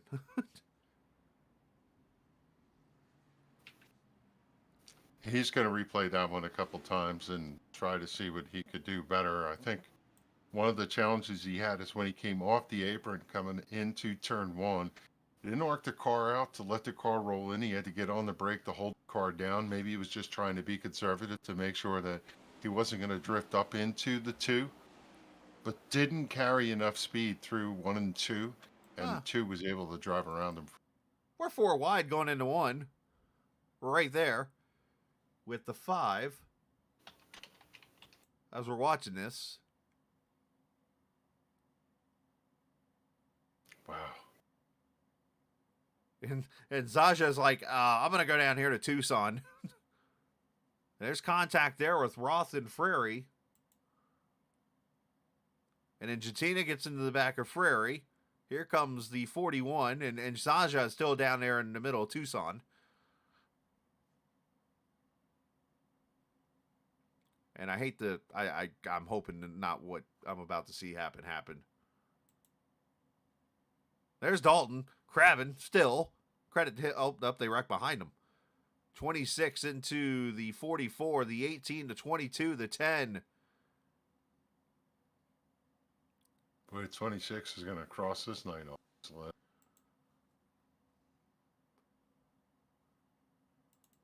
right, let's see it again here at full speed now.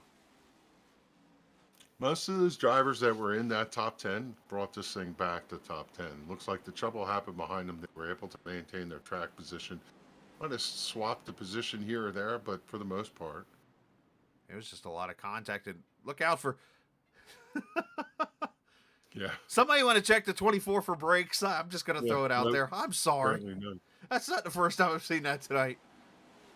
If you come into this restart out there behind the pack, you just have to say to yourself, how the heck am I going to... So there's some contact. I would have headed for the apron just for the purpose of knowing that there's no way anybody was coming back. You got about 7 or 8 cars you're going to get if you just ride around the apron and go half speed. Or Tyler Dalton, if you will. All right, so let's go to the restart here, because this, like I said, this is probably, and somebody could argue with me if I'm wrong, got to be the hardest thing to do as a driver on a restart, because here's the deal. The leader has control. And, again, in real life, the spotters, and there's so many people that play a role to have a good restart. So if you're Mike Kelly, it's pretty much hit the throttle and hope to God you got it right. And this is that 1 in a million time he hit the throttle and got it right. Which he was actually ahead there. But the timing was impeccable. And then right here, he sends it and gets to his right rear. And that's what did Doy in right there. Yeah, you could just see the shallow line that he took, and Doy could not come up across the racetrack there to carry the speed out of the corner. Right. All right. Well, that was crazy, to say the least. As we will let the final results roll across the top of the screen. Mike Kelly doing a Polish victory lap after he did his burnouts over there. Well done. Shades of Alan Kowicki back in 1989 when he won that first race. Now, look at this. So Mike Kelly started on the pole and wrecked out yesterday. Starts 22nd today and wins. That's, I doubt he qualifies the rest of the season. All right, so let's talk to the top 3, driver-wise at least, and we'll see if anybody else wants to talk. As we go into post-race mode, again, the standings going across the top there. Chad Coleman, another solid top 5 finish for the points leader.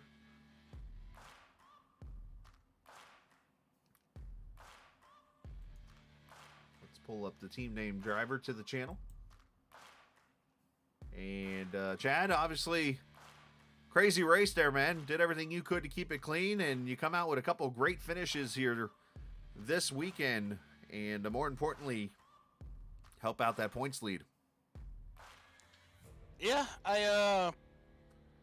they took a swing with making the track cooler, and honestly, the track got too cold. It got to where it was just a shit ton of grip. So you see what happened when you give us grip? We crash, or they crash. We didn't crash; they crashed. But it's just, I think the hot track makes everybody drive the car more and race the track instead of throwing it in the corner under each other's. But that's that's over and done with. Maybe we'll learn from that mistake and go on. But yeah, it was a good race. The first part of the race was really good. Me, Pedro, Doy, and David was up there racing, like always, and Josh and a couple people moving, and then you had guys try to make hero bomb moves off of turn 2, and they would crash, or off of 4, and they would crash and take out multiple cars, and one of those guys that done that looked into a win right there. It happens. It's a part of racing. Right, yeah, absolutely. And talk about that a little bit, because I tried to explain it. Obviously, any other car, it's the car bottoming out on the front end and the bottom of the car. In this case, it's the diffuser that's bottoming out on the track with the different bankings, as Kevin explained earlier. It's de-wedging the car. But is that more of a matter of just how hard you transitioned the car onto that apron that was causing that, or was it just a matter of how loose the car was? It is. The car wasn't really that loose at all. Like, our tire wear was only like 1% or 2% more right rear if you were driving it hard. Right. If you were driving it, kind of like what we were at the first of the race, you were actually about 2% more on the right front. So, I mean, it was just all about how you drove it. And then, like coming off the racetrack back there is, if you hit it at the wrong angle, it bounces the car and you spin out. I mean, simple as that. I mean, we knew it coming into this deal. And,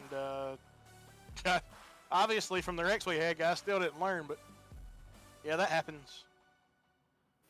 It's almost like people feel like they had to make the move to make a move, but in the end it was like, is the risk reward of that move worth it? And me and Kevin talked about it. It's like, that early in the race, it's not worth it. If it's lap 130, go for it. I mean, you're either winning or wrecking at this point, or getting a top 5 or whatever.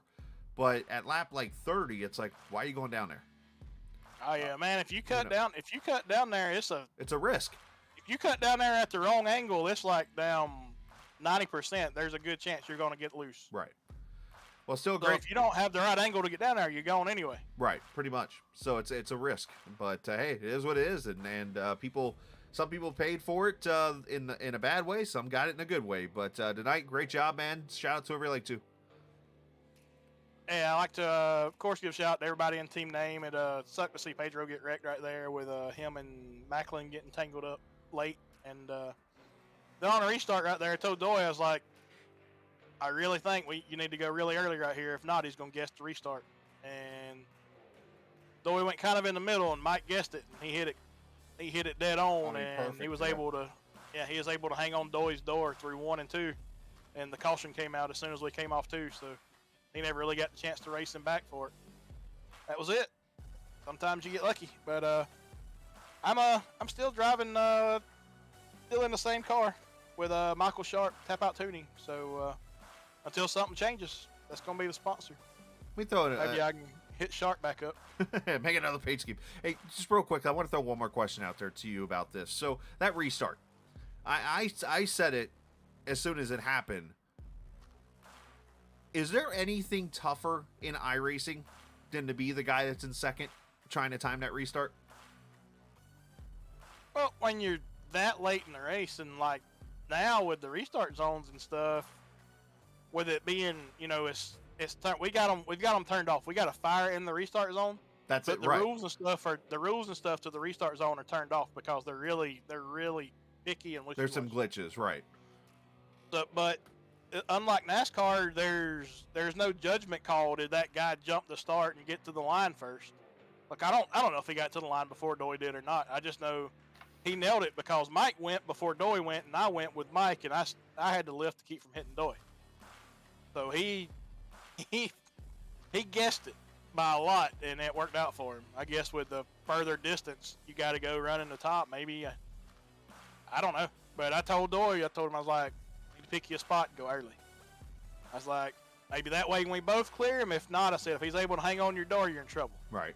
Because the middle of 1 and 2 is Which the only place thing, to be on a restart. which the only thing Doy could have done at that point is almost thrown a slider in there to block. But then who knows what comes out the other end. So, yeah, it is what it is. Well, hey, man, great job. Appreciate it. And I'll be down in a few minutes to have a little party. Yeah, also, I got a quick shout out to all the guys with NC811. Got to thank all of them for sponsoring this deal. And Joey, he didn't argue too much tonight. So, somebody needs to step on his toes. Give me a minute. Great job, bud. Thanks, man. All right, buddy. Chad Coleman, you said it well. That's exactly what I was thinking. And, I mean, he's spot on with all that. And, yeah, that is a great question to look at is, did Kevin get back to the line beforehand? But here's the thing. If he times that enough, if he's ahead of Doy when the green flag comes out, I believe then he gets black flagged.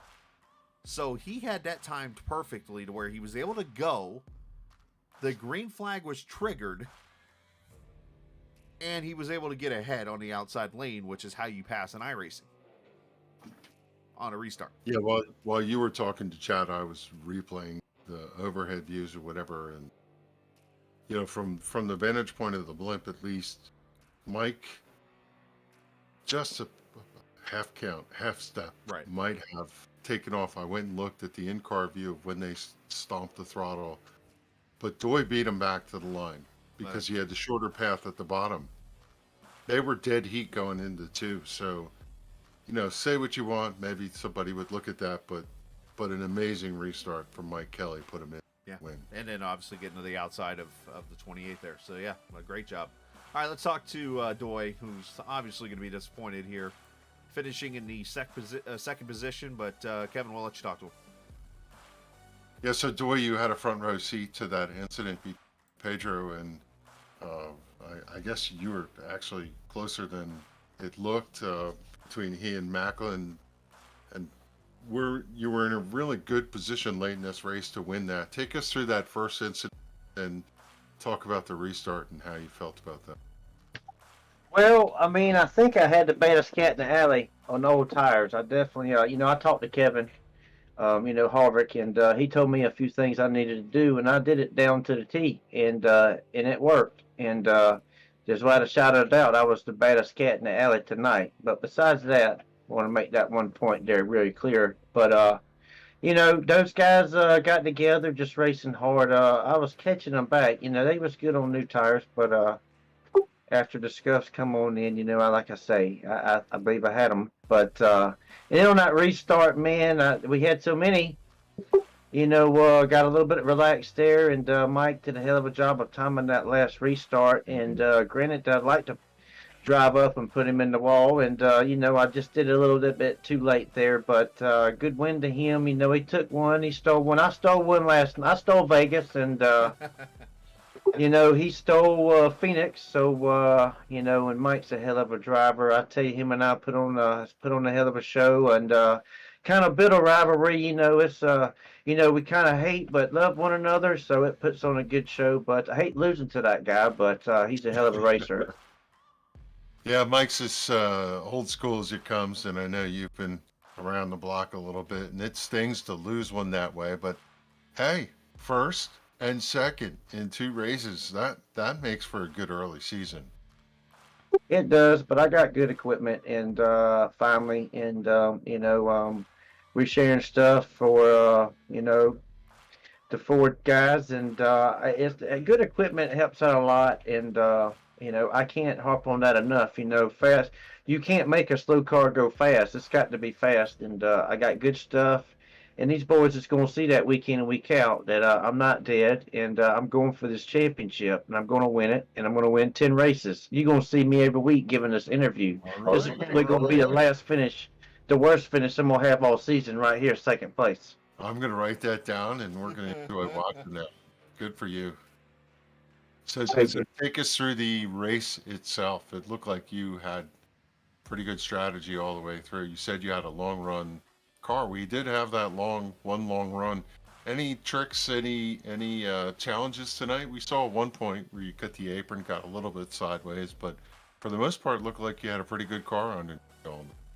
Yeah, I kind of hurt the right front trying to race Pedro. I raced him really, really hard. It was, boy, I tell you, you couldn't put a butter knife in between us getting into turn 2 a couple of times, and it was really tight there. You got to be really good to do that, but the fans that watch the race deserve that, and we put on a pretty good show. Disappointing, like I say, that we didn't win because the guys back at the shop deserve for me to win every race, and but. Second's okay, but like I say, Mike better enjoy this because revenge is a dish better served cold. And that's what he's going to get next week. I love the fire in your belly. Joy, tell us who helps you get it done. Well, all the guys, Pedro that I raced, Chad, those guys, it ain't no shock that you see those guys run up front week in and week out, but they finally gave some of the woosah my way. They didn't gave me the keys to the city, so just everybody better look out. There you go. Second place after a win last week in Vegas. Things are looking for Doyen. He said it, folks. He's going for 10 wins this season and got one down. Almost got another one here tonight for him next week in Atlanta. Thanks, Doy. Thank you, sir. I'm going to throw something out there, and this is interesting because I had some weird 90s, if not 80s, wrestling vibes coming from Doy there. And what I mean by that, did anybody else catch the American Dream Dusty Rhodes coming out of Doy Woods there? I mean, some of those quotes and little one-liners and stuff, I'm like, oh, this is awesome right here, boys. Just call me Mean Gene Okerlund. Come on. Wow. Nice. Hey, good job, Doy. As we move him down to, I think everybody's in team name. Yep. Let's get our winner, Mr. Kelly, who's sitting here waiting in the waiting room as Mike joins us, man. Mike, I think somebody could argue maybe right now the move of the season from you to go to victory lane here tonight. But I think the obvious question I have to ask before we get to the finish is, did we witness last night your last pole in this series? No way, man. I was planning on stomping them down, and I blew both ends. So that went out the window real fast. Well, I just asked that from the sake of, here you are tonight, you start 22nd and win the race, when every time you start on the pole, well, you and I are watching the race together at the end. Yeah, me and Scotty were talking about that at the beginning on the race on pit road, and Scotty said, well, you'll probably win tonight, and I laughed boisterously, and now here we are. All right, so obviously, let's go back. You had that situation that happened mid-race there, front straightaway, where you, I think about 25 of the 43 cars that started, had issues with the dog leg. Talk about that real quick. Yeah, I tell you, Chris, I love breaking these guys' hearts. I tore some souls out tonight, and I wasn't mad or anything, but my car was on a rail, dude, and I mean, I just stormed to the front, and of course, I got greedy. Went to go around, I believe it was David Comstock, and went down on that apron and kept the foot down, and I said, oh darn, and I thought I had it saved, but then I went out and killed my favorite guy, Josh Parker, and I didn't really feel that bad about it, but I thought the car was dead, but I went in, I don't know if you noticed it or not. After that wreck, I went in late, and I just wanted to see how much damage I had because I Right. thought it was killed. This car's a tank, and I accidentally put right side. I tried to turn the tires off. I accidentally put right side tires on, and then the car was okay, and I had a real long green run, and just because of those extra 2 tires that were a little fresher, I was able to just storm back through the field. We stayed green. I got my track position back, and rest is history, I guess. And it worked out when it was all over with. Now, obviously, to the big moment, Let's get to the good part. the restart. All right, I've said it a couple times. I even asked Chad for third. I asked him this question. I think you can argue that on iRacing, with the tools you don't have, where in real life you've got a spotter, you've got a crew chief, you've got, you're in the car with all the sounds and stuff like that, where here we don't have all that stuff. So I think the hardest thing to do is to be the second place car on a restart. Mhm. So talk about what went through your mind there and the instincts to go and time it with Doi. Yeah, it was critical there for sure for giving me a chance to win that race. And this isn't my first rodeo, Chris. Obviously, right. In between real life and iRacing, I've got a lot of restart practice, and sometimes it works, sometimes it doesn't. But Doi gave me. I mean, if you don't go right at that box, you're limited into that box. So, like a lot of times in real life racing, Saturday night racing and stuff, there is no box. There's just a zone where they can go, and it is hard being the outside, or the outside front row car. It's brutal. But back to the story, Doi left me just a little bit of he didn't go right away, and so I know exactly what to do in those situations, and I gave my throttle a little bump to get a little bit of an advantage because I knew he would be taking off late in the box, so I just timed it to where he'd be ahead of me at the line. But it allowed me to stay up beside him going into into 1 and 2 there. And he tried to give me a little rub coming off 2 to slow me down, and it backfired on him. And then, of course, the yellow came out right after that. So I had damage from my previous incidents, and I was down on speed. So I don't know what would have happened for sure if that race would have played out. But I think I would have got gangbanged probably. Oh, geez. Well, let me throw this scenario No at problems. you. Is there I've thought about this before when I'm in the car. Is there a unwritten trick, maybe we'll call it, of tapping the throttle like you said to instigate the leader to fire off? Because most people will wait, and then second place goes to hit the throttle thinking he's trying to time it, but then you go. Exactly. And when you're in that box there, when you give it a little bump and he goes late, and then you lift right as he's getting onto the gas and get right back on it, and then you've essentially evened it out. Yeah.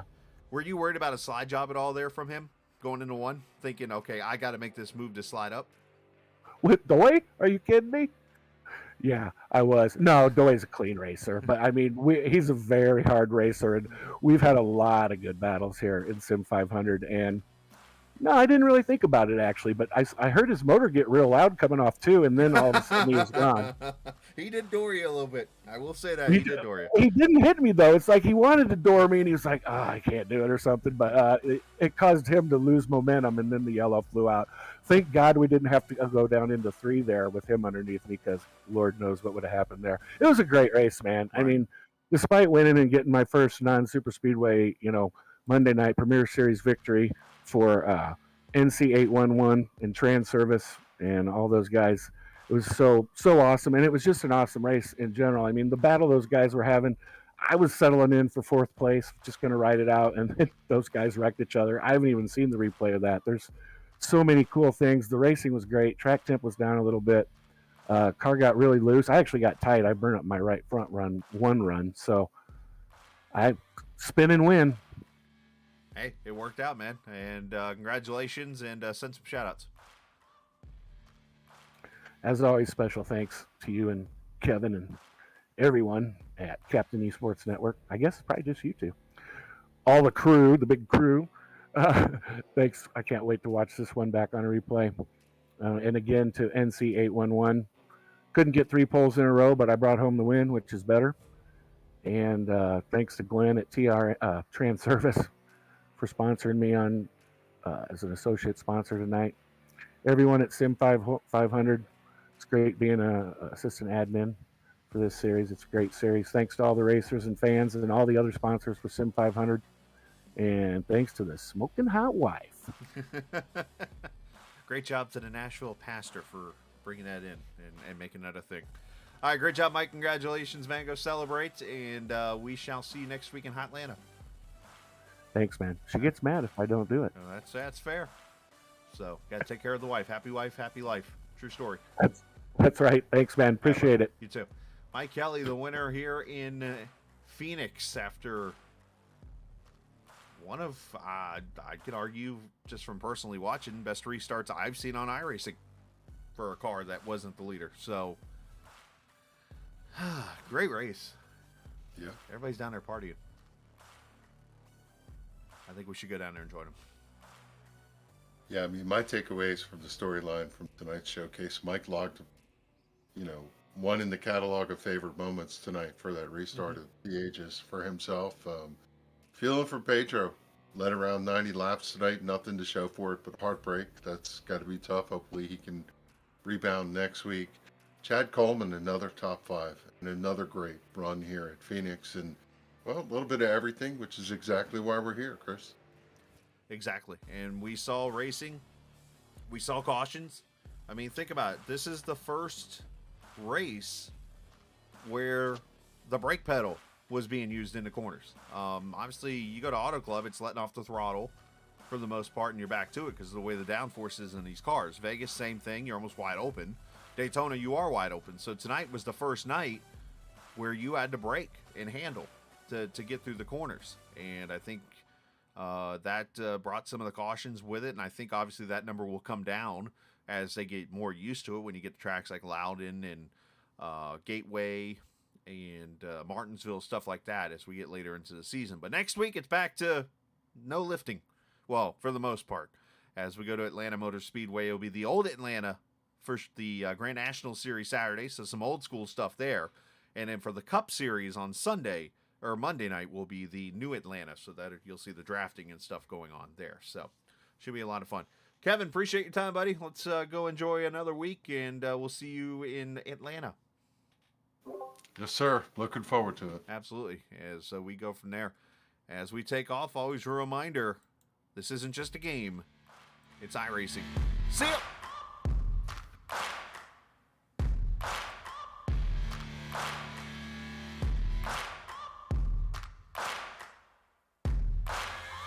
Searching for greatness in a sea of the dying and shameless. A sea of the aimless. I don't wanna be one of the nameless. I'ma wake up with the mindset that one day I'm gonna make it. And I don't think I'll be fine if I don't break my limitations. Don't try to stop me, I exist to write my own story. I'll make a decision if I want some peace or if I want the glory. Yeah, don't want a life that is complacent or possibly boring. I just want a life that is worth every day exploring. My whole life I just wanted someone who would notice me. My whole life I just wanted to be somebody to be. Yeah, I just wanna be great. Yeah, I just wanna be great. Yeah, I just wanna be great. Yeah, yeah, I just wanna be great. Yeah, I just wanna be great. Yeah, I just wanna be great. Yeah, yeah, yeah, yeah, yeah.